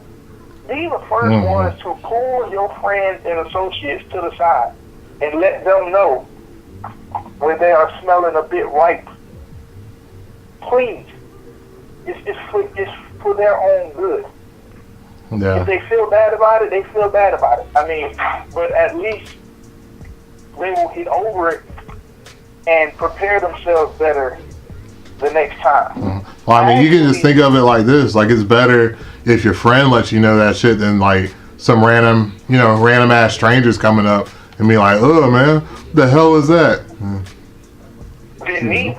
It's better that your friend tell you than me, because me, I'm not going to be so nice because I'm going to be like, well, didn't you know you were coming here? So weren't you supposed to be prepared? And it's sad, but that's something that we did a few years ago when I was planning out-of-state trips. And on my YouTube, I used to do little short videos like that, which I think I might end up doing again. But just traveling etiquette, like planning in regards to going to out-of-state tournaments, which you should not bring with you if you're driving or if you're flying and stuff like that. How to manage your hygiene or whatever. Which, like I said, I didn't think I would have to tell other fully grown adult males and females things like that. But hey, I mean, you know, it all helps. But I think some people just don't care in the sense that some people don't think that other people will be strong enough to even tell them that they smell bad or whatever. So they just feel it's okay, or they feel that they'll always be able to just run off and maybe go duck off to where their hotel room is and stuff like that, and they'll be fine. But it just doesn't work out that way. I'm still working on some type of deodorant or air freshener sponsor for the tournaments. I'm still working on that. Sponsor. Instead of niggas getting cans of Red Bull, niggas reach back and wipe up on his arm. Dude, we were close. We were close at one point in time. But when I was working with Stacy and Hayward, we were close to trying to get Axe in when we had Monster, and I was gonna love that. Oh, but not only you, brother. We all were gonna love that. Okay. With the Nas field, not Monster. I'm sorry, it was Nas, not Monster. But yeah, that kind of fell through or whatever. But I'm still gonna try. Still gonna keep trying. But yeah, please, ladies and gentlemen, clean yourself. And if you're in the hotel room, even if it's your friend hotel, man, just talk to your friends and be like, hey, you know, I'm used to taking 2 showers, 3 showers a day, you know, or what have you. And let them know. Like, I doubt that your friend's going to tell you, well, we share this hotel room, but you can't take 3 showers. Like, I'm pretty sure he or she will understand why you need to wash your ass. Man, if I have a 3 room, showers a day. Now hold up, my G. What Some kind of water bill is that y'all niggas trying to acquire? Nigga, I don't take no fucking 3 showers. Okay. Goddamn. I must have had a very hard day. yeah. Yeah, I mean, Some of them niggas actually, they might need to take 3 showers just from sitting and playing video games. Some of them, they be sweating, bro. Every match, they might need to go take a shower. Come with a little goddamn. That's why I got the Febreze on deck. Hey. I'm about to goddamn bring this Febreze fan. It's going down. You know how they got like the Coca-Cola machines got them damn water fans over there at Six Flags? When they get hot, you walk on that motherfucker and they just blow all the water on you like a sprinkler. I'm gonna have the Febreze section, okay? Once a nigga leave his match, he come to the Febreze section. Hey man, they had to do that. They had to do that at conventions, like in like the video game rooms and stuff like that. Like every so often, you have to bring everybody out and they set fans in front of the door so they can filter the air out or whatever, and like blow the funky air all over like the rest of the place. Whatever. Like I mean. Hey man, listen, that's unfucking believable, okay? These boys be straight strong with the odor, okay? Muscling niggas' noses down to the floor. Nigga muscle your nose right off your fucking face. Okay? That shit is horrible. You don't want no parts of that shit. Shit kicking like that thing. Like that nigga harong. And it's right foot forward, bro. Whiplashing. And nigga, you walk in the room, neck fly back. Just kick your nose right off your face. That shit is not armor move though, boy. That shit has got to be. It's very powerful though. That shit take all your life. Oh yeah, I main Jen. For now. Yeah, man. Listen, dog. Well, listen. We're gonna get up off of that, man. We got a special guest here today, man. We're gonna we're gonna talk to our homie. Y'all may have seen him on the stream yesterday. We're gonna get y'all to get to know him. He's gonna talk to y'all about his path as a player. You can get to know our man by the name of Lee Van Dam. I'm gonna go grab him right quick. Y'all stay tuned to your boy Marty. Marty, keep the people entertained. Okay. I'll do what I can. Marty, you're not being entertained. Okay.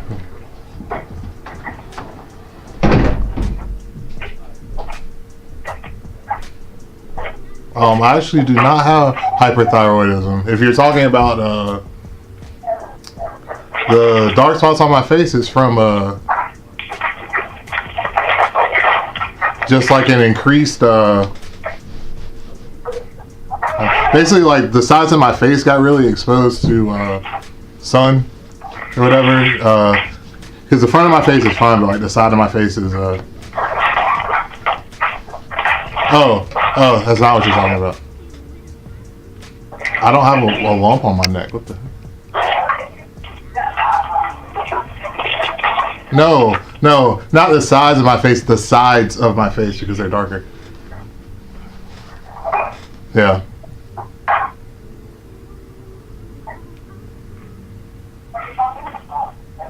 But no, I don't have a lump on my neck.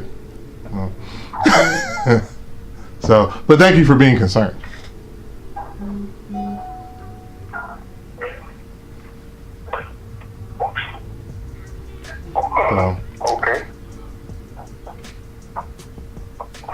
So, yeah, Liz, I can't go to final round. I'm gonna be working all weekend, and since everybody else at the job has like called off and stuff like that, I'm gonna be like the only person there. But I'm gonna try to stop by Saturday night so I can see people and hang out with people and everything like that. So I'll be showing up probably, but I'm not going to be there for very long, unfortunately. I did want to go this year, and at least just to hang out, if not playing anything, but such is life. So, such is life. All right, y'all. I like sit here, look at the camera. Introducing to y'all this man, the one and only Lee Van Dam. How y'all doing? Hey, what's going on? It's great to be here, man. What's going on with you, my G? What's going on, Lee? So I'm gonna let you do the interviewing process. I'm gonna take care of the graphics. Oh, I'm doing the interviewing process. Yeah, you're the process of interviewing, bro. Graphics, Am I now? Yeah. Okay. So, why am I doing this interview? I don't know. What? Because you're getting to know him, bro. You know way more than I do. Okay. Well, I don't know what to ask. Bro, just talk to him like you talked to him yesterday when you was whooping that ass. Come on, man. God damn. Marty? Okay. So, Mr. Lee Van Dam, how did you get so good at Tekken, man? Because you were beating my ass yesterday. We'll start with that. Well, I've been around Tekken for a very long time. Mm-hmm. We're going on, about 16 years? About 16 years. So I've been playing for a very long time. I kind of skipped the tournament scene in Tekken 6 and Tag 2, but I kept playing. But I came around right at the end of Tekken 4.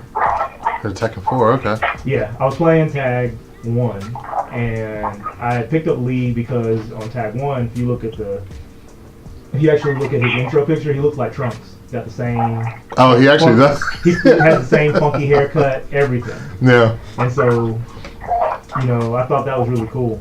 And then you got to know Lee. He was the first one that they were experimenting with just frames with. So he had the advanced triple fang, and he had the mistrap throw back then. Mm-hmm. And so it was kind of a thing because he could do some special stuff that no one could. And he did not have a lot of representation back then. Okay. And that's partly not his fault because it really wasn't that great. Then T4, they made him cheap. Everybody got a Pocket Lee, Pocket Violet.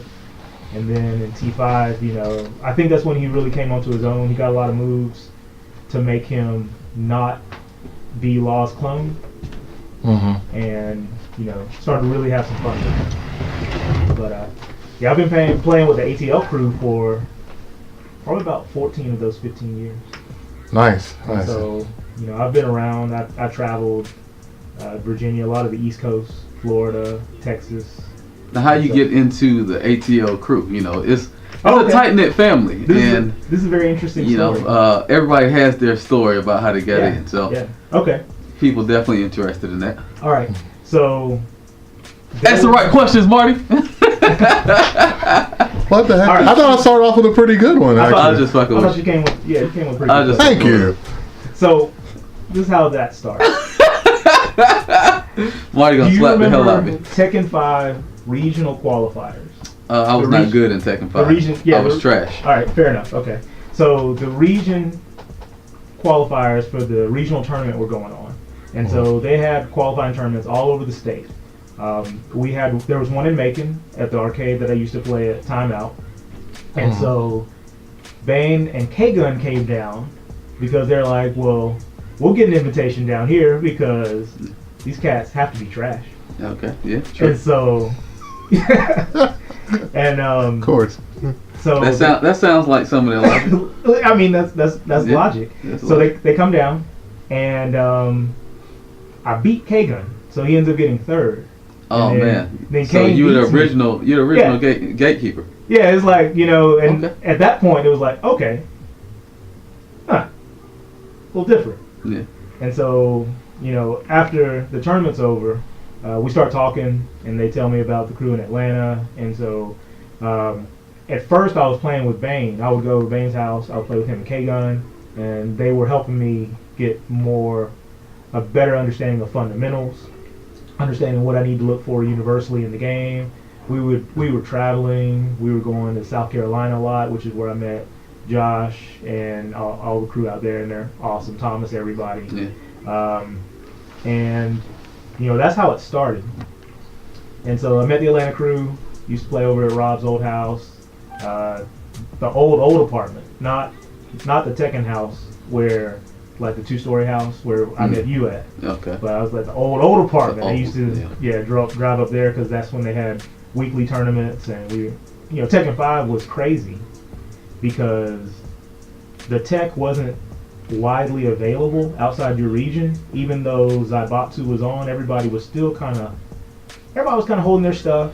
Everybody didn't have a whole bunch of ways to record media and really spread it, so you didn't see a lot of stuff until tournaments. So it was still one of those things where it was like the wild, wild west, where you go somewhere else and your style could be completely different than what anybody's used to. So those tournaments were kind of, it was hard to pin down who was the best, because the best in your region, if someone who didn't play like you guys came there, they may win just because their style could be something that's just really disruptive. Sims. Yeah. Yeah, because Sims, and Rashid made a name for himself. Everybody knew about Shinku R because he started coming up here. But that game was a lot of fun. That was a lot of fun. The whole country was playing it, and It was cheap out of his mind. it was really cheap. Oh, There was a lot of hype stuff, Yeah. and it was a really fun game. It wasn't cheap to the point where you didn't want to play it. It was cheap because everybody felt powerful, and if you were a high-level player back then, you knew you had some dirty stuff. Yeah. It was just a matter of, do I need to break out this dirty stuff on this man I'm playing? And so that's how I met the ATL crew, and so I've been playing with these guys ever since, and it's been great. They've taught me a lot. They've been able to make sure that I've been strong in almost any tournament that I've played in.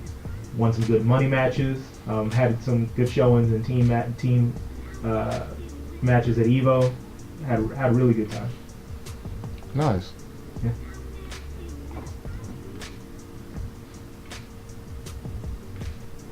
That was Okay, good. fuck it. That was a good question. All right. Yeah. I'll keep the questions going. Marty, I'm going to ask the question. I don't think he and then asked. you ask the question. I think I was a pretty good storyteller, okay. so he's taking it all in. Yeah. So that's Yeah. Marty, are you learning stuff? Oh, I am definitely. Okay, that's what's up. Yeah. So you mentioned coming in during Tekken 5 right. and playing with up until this Tekken. What has been your favorite iteration of Tekken from when you first stepped onto the scene competitively? I think my favorite iteration of Tekken is still, it's still Tekken 5 DR. And the reason is because DR was the attempt to where all the super cheap stuff, all the easy tech catches were gone. So characters on a whole, were more honest. You didn't just die immediately to stuff. But I think that game was a lot of fun. It has really great music. Tekken 6, I like Tekken 6, but I didn't like it as much as Tekken 5. I don't know if it was just because matches were longer, or I think it got to that point to where everybody just starts having a whole lot of moves, and so you're really having to study. And I didn't have the time to really play that game and really love it like I did with Tekken 5, because you go from traveling, like twice a month to go to tournaments, and then become grown up and you get married, and then that just doesn't happen anymore. So yeah, the time I was able to invest in it probably made it to where I just couldn't like it as much. So yeah. Yeah, that's true. What kind of experience do you look to be getting out of? Are you attending final round? Yeah, I just found out my pools for Tekken 7 and Dragon Ball are right after each other, so that is amazing. Okay, so you get to get in there and knock stuff on out. Exactly. Nice. I'll be there for like 4 hours, knock stuff on out. Outside of that, be training, hanging out in Atlanta, just having a good time. Did you see any potential threats in your Tekken pool? Yeah. So I've got, for people that I know, I've got Cody, and I've got Shinblade. I was just talking about this too. Hold on. Yeah, I've got Smash GG. Hold on, let me look it up. Most definitely. Okay. I mean, so far it sounds like a pretty interesting pool. Yeah, the three in my pool. Let's see. I've got Dimeback. Okay. I've got Cody and Shinblade. And so Cody and Shinblade I've been playing for a while, and we've always had a good time whenever we've played matches. I've never played Dimeback before, so I'll be paying attention to him. I was really excited because I saw that Zach in there. Oh yeah, ATL Zach. Shout out to Zach. Zach, what's up, man? I haven't seen you in a couple of years, but that was great. I was like, that's fantastic. But that comes in the stream sometimes. Huh? Mm-hmm. Yeah. But yeah, that's who I got.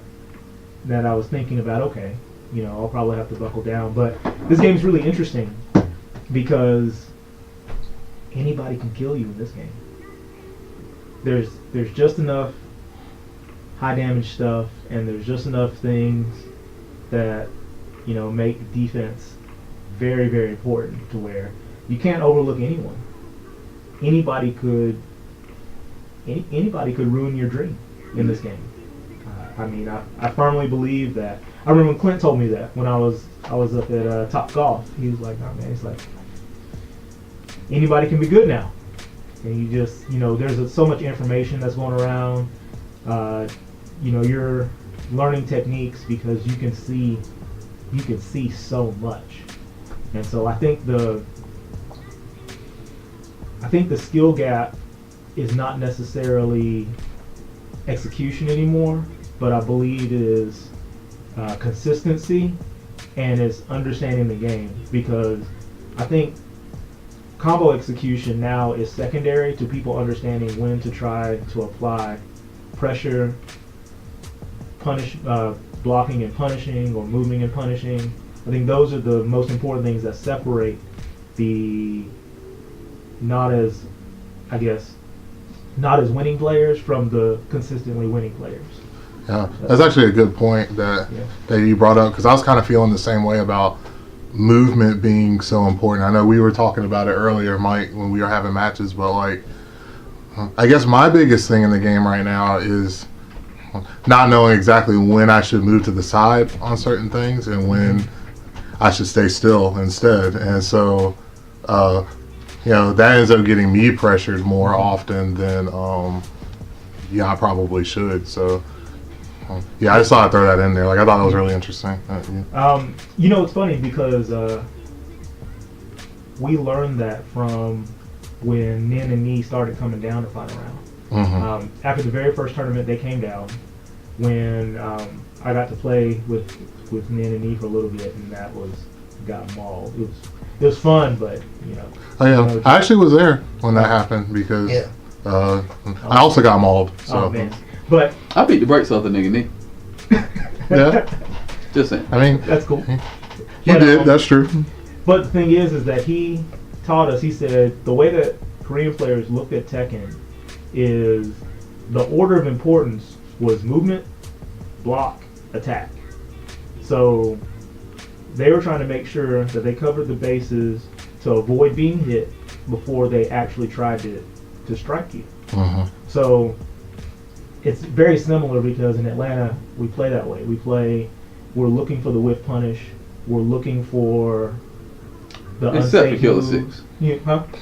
Except for Killer 6. Seven Killer man Six. All right, J. that's fair. All right, Yeah, all right. Killer 6 is always on the offensive. That's fair. Trying to But put himself on you. yeah, he well, Shout out my nigga Killer 6. yeah. I mean, he's trying to overwhelm you. Yeah. But you know, Atlanta's a really great place if you especially want to practice defensive fundamentals because that's what you're looking for. You're looking for the mistakes. You're trying to make it the least amount of work to open somebody up because you just have them create the opening for you. And so I definitely believe that style is what gets you through, especially the second and third match of a set. Because if you got the first match, which is information gathering, you don't want to show all your cards in that match anyways. And so the style that I was taught here lends towards that because you don't really... A la sandbag? Yeah. Yes. Because you don't. Because the thing is you don't really care whether you win or lose the first match. All you care about is that you understand what they're doing. You start to understand their habits, and you look for the things that they lean upon. And if it's something that's unsafe, then you may not block it until it kills you, and then you murder them when they think it's about to kill you. But you know, and that gives you confidence because the win-loss thing matters a lot less when you really know, hey, I can take this guy. All I need to do is wait around for this, and then just bust his head in. So, you know, that style really gives you longevity when you're playing in a tournament because it helps keep you calm. It helps you really think about the perspective of the whole set and doesn't put you in a position where if you lose the first match that you feel like you're at a severe disadvantage because you could lose the first match and if it was close and you didn't do anything but block and punish, then you didn't have to show any of your mix-ups, you didn't have to show any of like aggressive sides, and it makes it a lot easier because then that second match comes around, you can swing the momentum your way, and the third match you can just do all your crazy stuff and it's over and you're shaking hands. People don't know what's going on, and with my character it helps because you know no one plays him a lot, so sometimes just do a whole bunch of unsafe stuff at the end and it's like, oh, okay, well, didn't know it was coming. Yeah.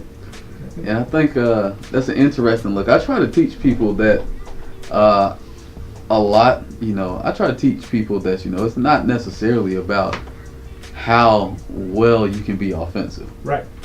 You want to understand how to be offensive. Yeah. You want to understand what your true mix-ups are and what kind of psychological state you're creating in the person's head that you're playing against. But it is more, in my opinion, it's been more successful for me to get my opponent to create their own mistakes. Yeah. You know, get them to be anxious to be the attacker. You know, there are a lot of matches where I open the match by backing up and let somebody swing and I hit them with Atlas Hammer. And they've lost half of their life simply because they were so eager to swing at the first sign of being able to press a button. Yep. And they catch you with that. They do that. And I mean, I hit a lot of people with this thing, you know. Yeah. You know, it's something that I learned here in Atlanta, you know, personally myself. I don't know that I was ever taught it, but just watching what got wins here in Atlanta, you know, versus what I see gets wins in other places. So a lot of times I see wins get put they have like a lot of gimmicks. Yeah. And you know, some gimmicks are very good. Yeah. And if you're going to play off gimmicks, just make sure your gimmicks are very good. Yeah, and if you only have 2 matches to win, Yeah. that gimmick can get you through. Yes, it can. The issue with a gimmick is when you have a gimmick and you have to start using it at the beginning of the tournament, then it gives people Time. you have to play Mhm. a lot of time to figure it out, especially over like a 2-day tournament. You may have somebody who goes home or goes to their hotel room and they just run that gimmick and they scout it, and so then when you come in there, they're straight on it. Yeah, your gimmick no longer works. And then at that point, if you don't have anything to fall back on, that's a long day in the office. It's a really long day, It is. or maybe a short day actually. Well, yeah, Yeah, maybe a short day. Maybe that's pink slips. pink slip. Yeah. All right, so tell us about it. What do you do personally? Like, what do you do for your work, your career? You know, what are your goals that you're planning to attain to?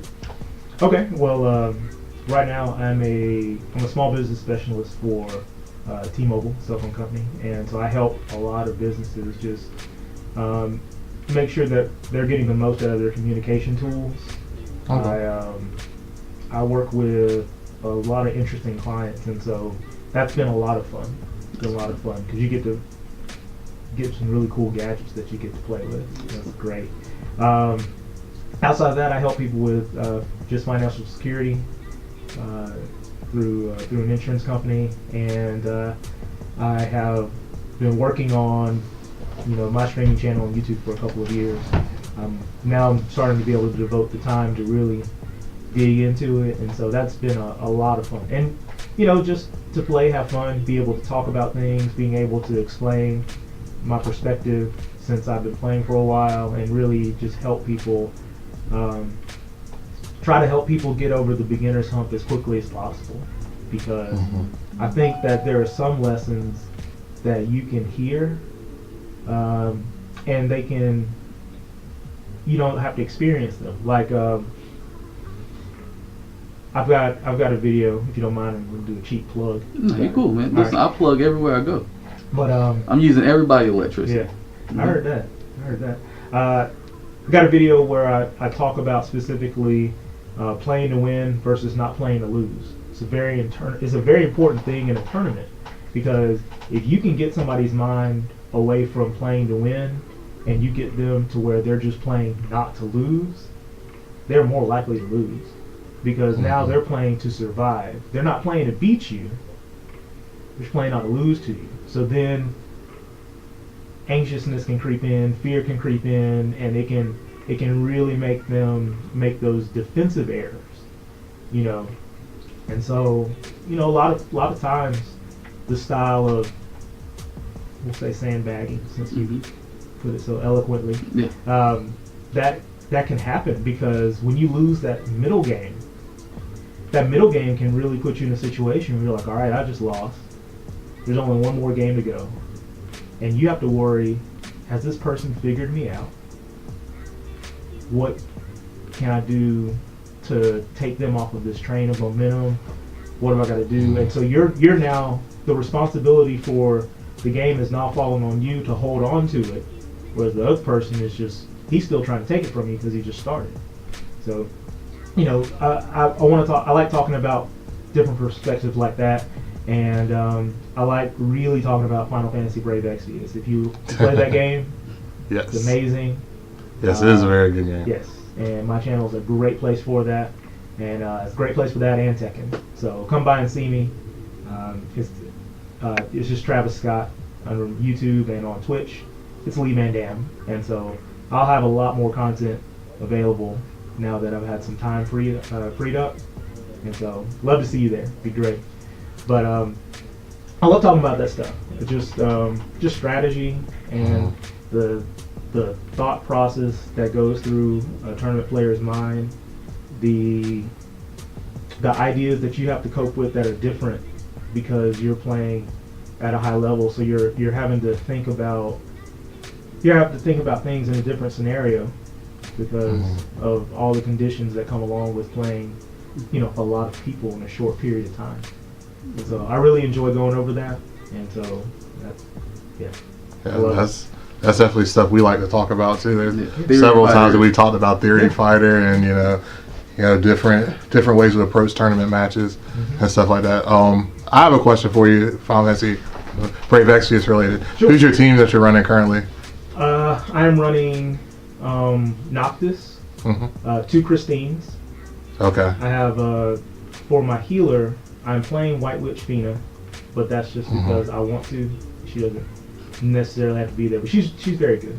Yeah. And then I have I switch out between like Riku or Illusionist Nicole or whatever the case may be, but both Christines, I mean, they deal billions, so it really doesn't Yeah. matter. They just Okay, that's they're cool. pretty rude. Yeah. That's cool. Yeah. And I just pulled Explorer Eileen today Oh, on my nice. daily pull, so if you want to check that out, it's on my YouTube channel right now. That's cool. Yeah, I'm running 2B. See, my caster's the boss from Final Fantasy 2 or whatever. Okay. Yeah, Emperor. My healer is certain Istola, and then like 2B is one of my attackers.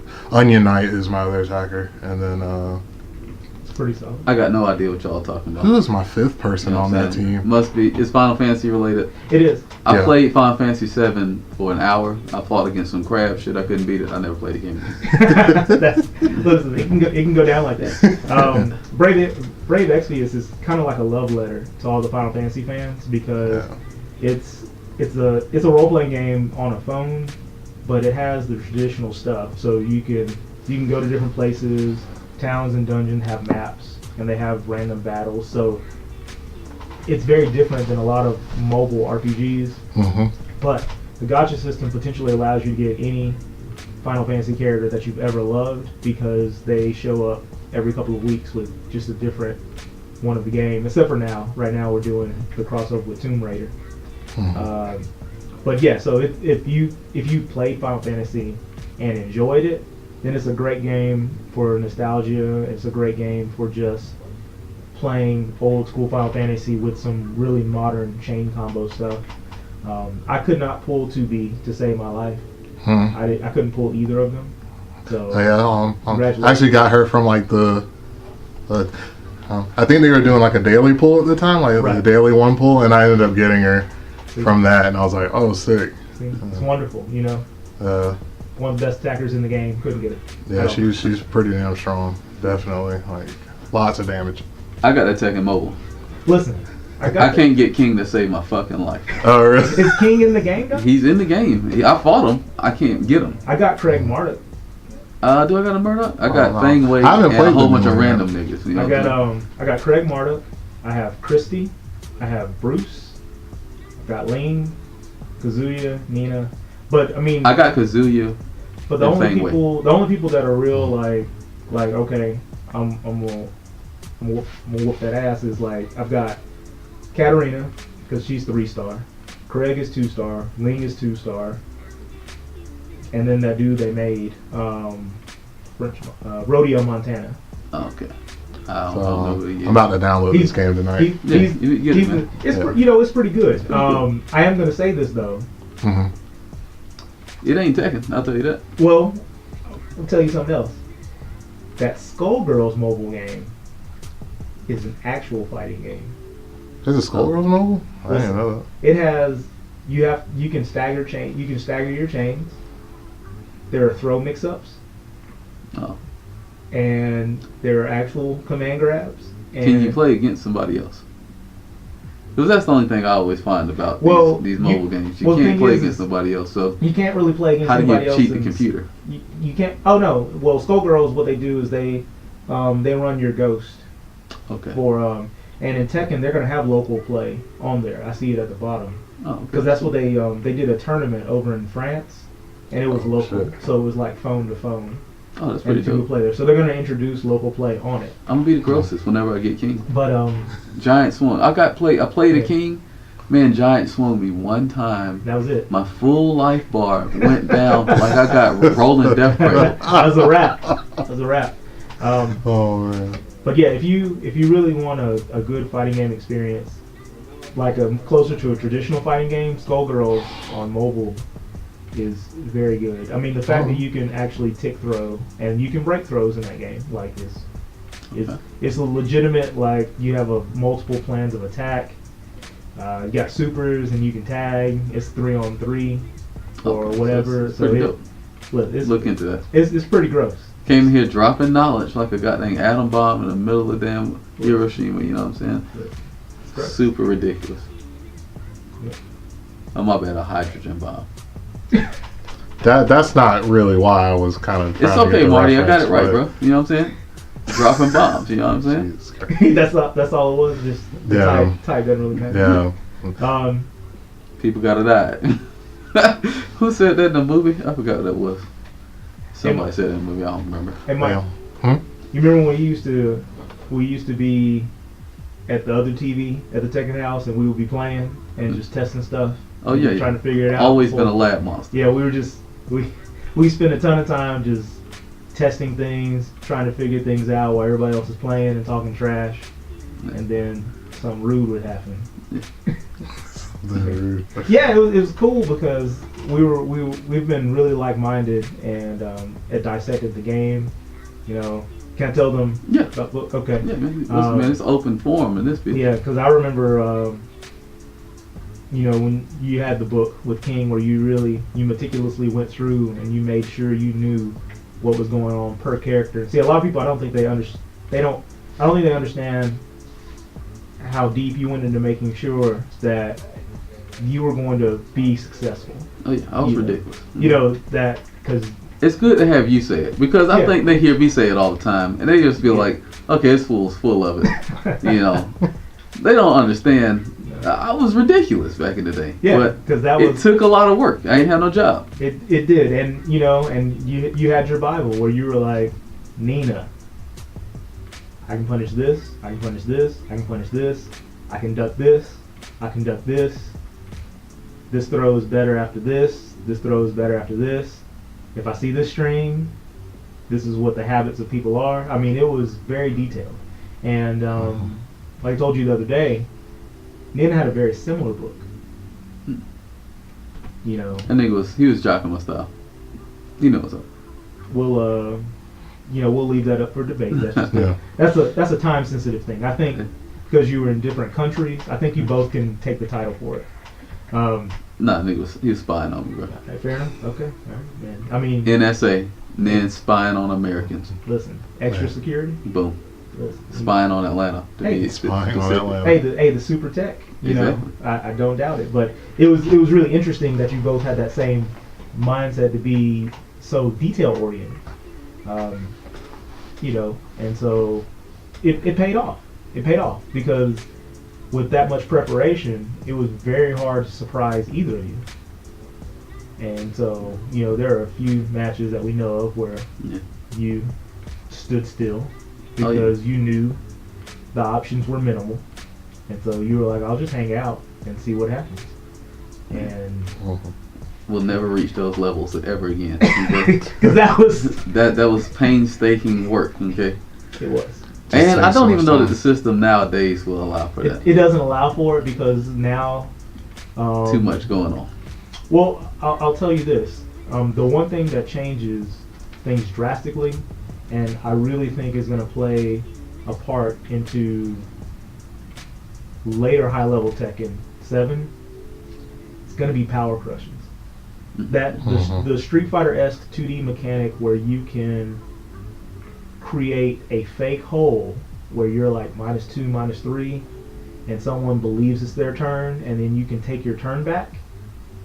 I think it's going to cause a lot of problems because, you know, and you can interrupt block strings, you can do a lot of stuff with power crushes. And some of the power crushes are pretty cheap. Yeah. Some of them are very, very good. Some of them are pretty cheap. And so I really think that what's going to happen is that the game is going to get to this level where everybody's playing Tekken. And then it's going to get to this next level that is so advanced that everybody, is doing even less because they're trying to bait out the crushes. I've seen people actually do that with, like, they'll do certain streams, and then like they'll do maybe a jab, like something to see if they can get the power crush to come out, and then they'll see the jab get absorbed, be like, oh, okay, I'm gonna hang back, and it's like block. Because a lot of times a jab or a 1-2, you recover fast enough to block the power crush depending on the character. I actually have something like that versus Haram because King has the kick counter that's unchickenable. So so you jab. When I see whiplash, when I think whiplash or the other kick is gonna come, I do 1-2 counter. Yeah. And that's like a 70 damage. Yeah, because you're getting the damage from the armor absorption, and then you're getting ridiculous damage off the reversal. The reversal and a free ground throw. I mean, yeah, and I think that's going to really come into play. And you still also have the power crush second, you win, because if you slow that power crush down and you decide to do it afterwards, there's really no reason to do that, but you could do that too, or the 1-2 and they power crush and then you super right behind it. Awful. Awful. What's going on, Shanoob? What's happening? Shube? Subway Wayne, boy, Subway what's Wayne. going on with you? It's a great idea. What's going on, Abstract and Muffin Man? What's up, Oris? What's going on with you? My man. But the notebook thing is a really good idea. If you've got time, then just going through and looking at stuff and writing it down, because writing it down helps commit it to memory. So, very, very good idea. I really like that idea. That's good. Well, we appreciate you coming by, G. Let's step up over there, get back in this position. Yeah, that's great. Gonna close the show out real quick, you know what I'm saying? Man, listen, we've had a great time. We appreciate our man Lee Van Dam coming through. Definitely. I hope y'all learned a lot. You got to learn about Lee Van Dam. You're going to be seeing him a whole lot more. Definitely. You'll probably hear us say the name Travis. That's referring to Lee. Yeah. We're cool like that. So we go by people's real names around here. But y'all might not know him on the stream like that. So really appreciate everybody coming out. Checking out Let's Talk, aka Eminem. We're going to find out if we're going to get sued for using that name, Eminem. We appreciate... I don't think you will. Appreciate our boy Travis stopping by, giving us the info on who he is. We're going to try to get some more players in Atlanta to come through, as well as just like some just random guests from time to time to just, give input on some of the topics we talk about. You know how we get in here, man. We might be talking about all kind of stuff going on in the streets, so now it gets wild. Don't be surprised if you see a hooker in here one time talking about prostitution. It could go down like that. That's just how we do. You can learn something from everybody. Exactly. You can learn something from every person. I really appreciate y'all coming through. I look forward to seeing y'all later on. Maybe tomorrow we'll be having some games being streamed. Thursday, definitely going to be streaming games. Friday through this weekend is going to be final round. Saint will be getting taught the frame. It's just going to happen. You can look forward to seeing everybody try to do well. We hope everybody here in Atlanta does very well, representing the home, protecting our home. Shout out to everybody in the A that's participating. Shout out to Anakin, Hora, Travis, shout out to Iceman. We got the KSU crew. Shout out to Speed Kicks, Jaguar Jerry, aka that man Jeremiah Walker. Oh, listen. You know what I'm saying? Appreciate Richard Paju and Shued. Sorry if I mispronounced your name. I'm the worst at goddamn saying names, brother. But appreciate y'all coming through. Welcome to the realm of the real. We do this every Tuesday. We have a little talk discussion. Let's talk. We try to make it entertaining for y'all. Y'all make sure y'all come back. And until next time, it's been real. Definitely. Y'all don't dip out just yet, because you know how we do. For all the new folks, you know what I'm saying? It's A1 stuff we got popping for the new people, man. Oh yeah. Can't leave the new people out. If I can get the shit to pop up real quick. Okay. I think I'm new too. Huh? I think sort of. No, I don't know. No, you didn't join during this during this thing. no, I was already with you, man. All right. Well, it's been real, y'all. And until next time, peace. Peace. You guys take care and God bless.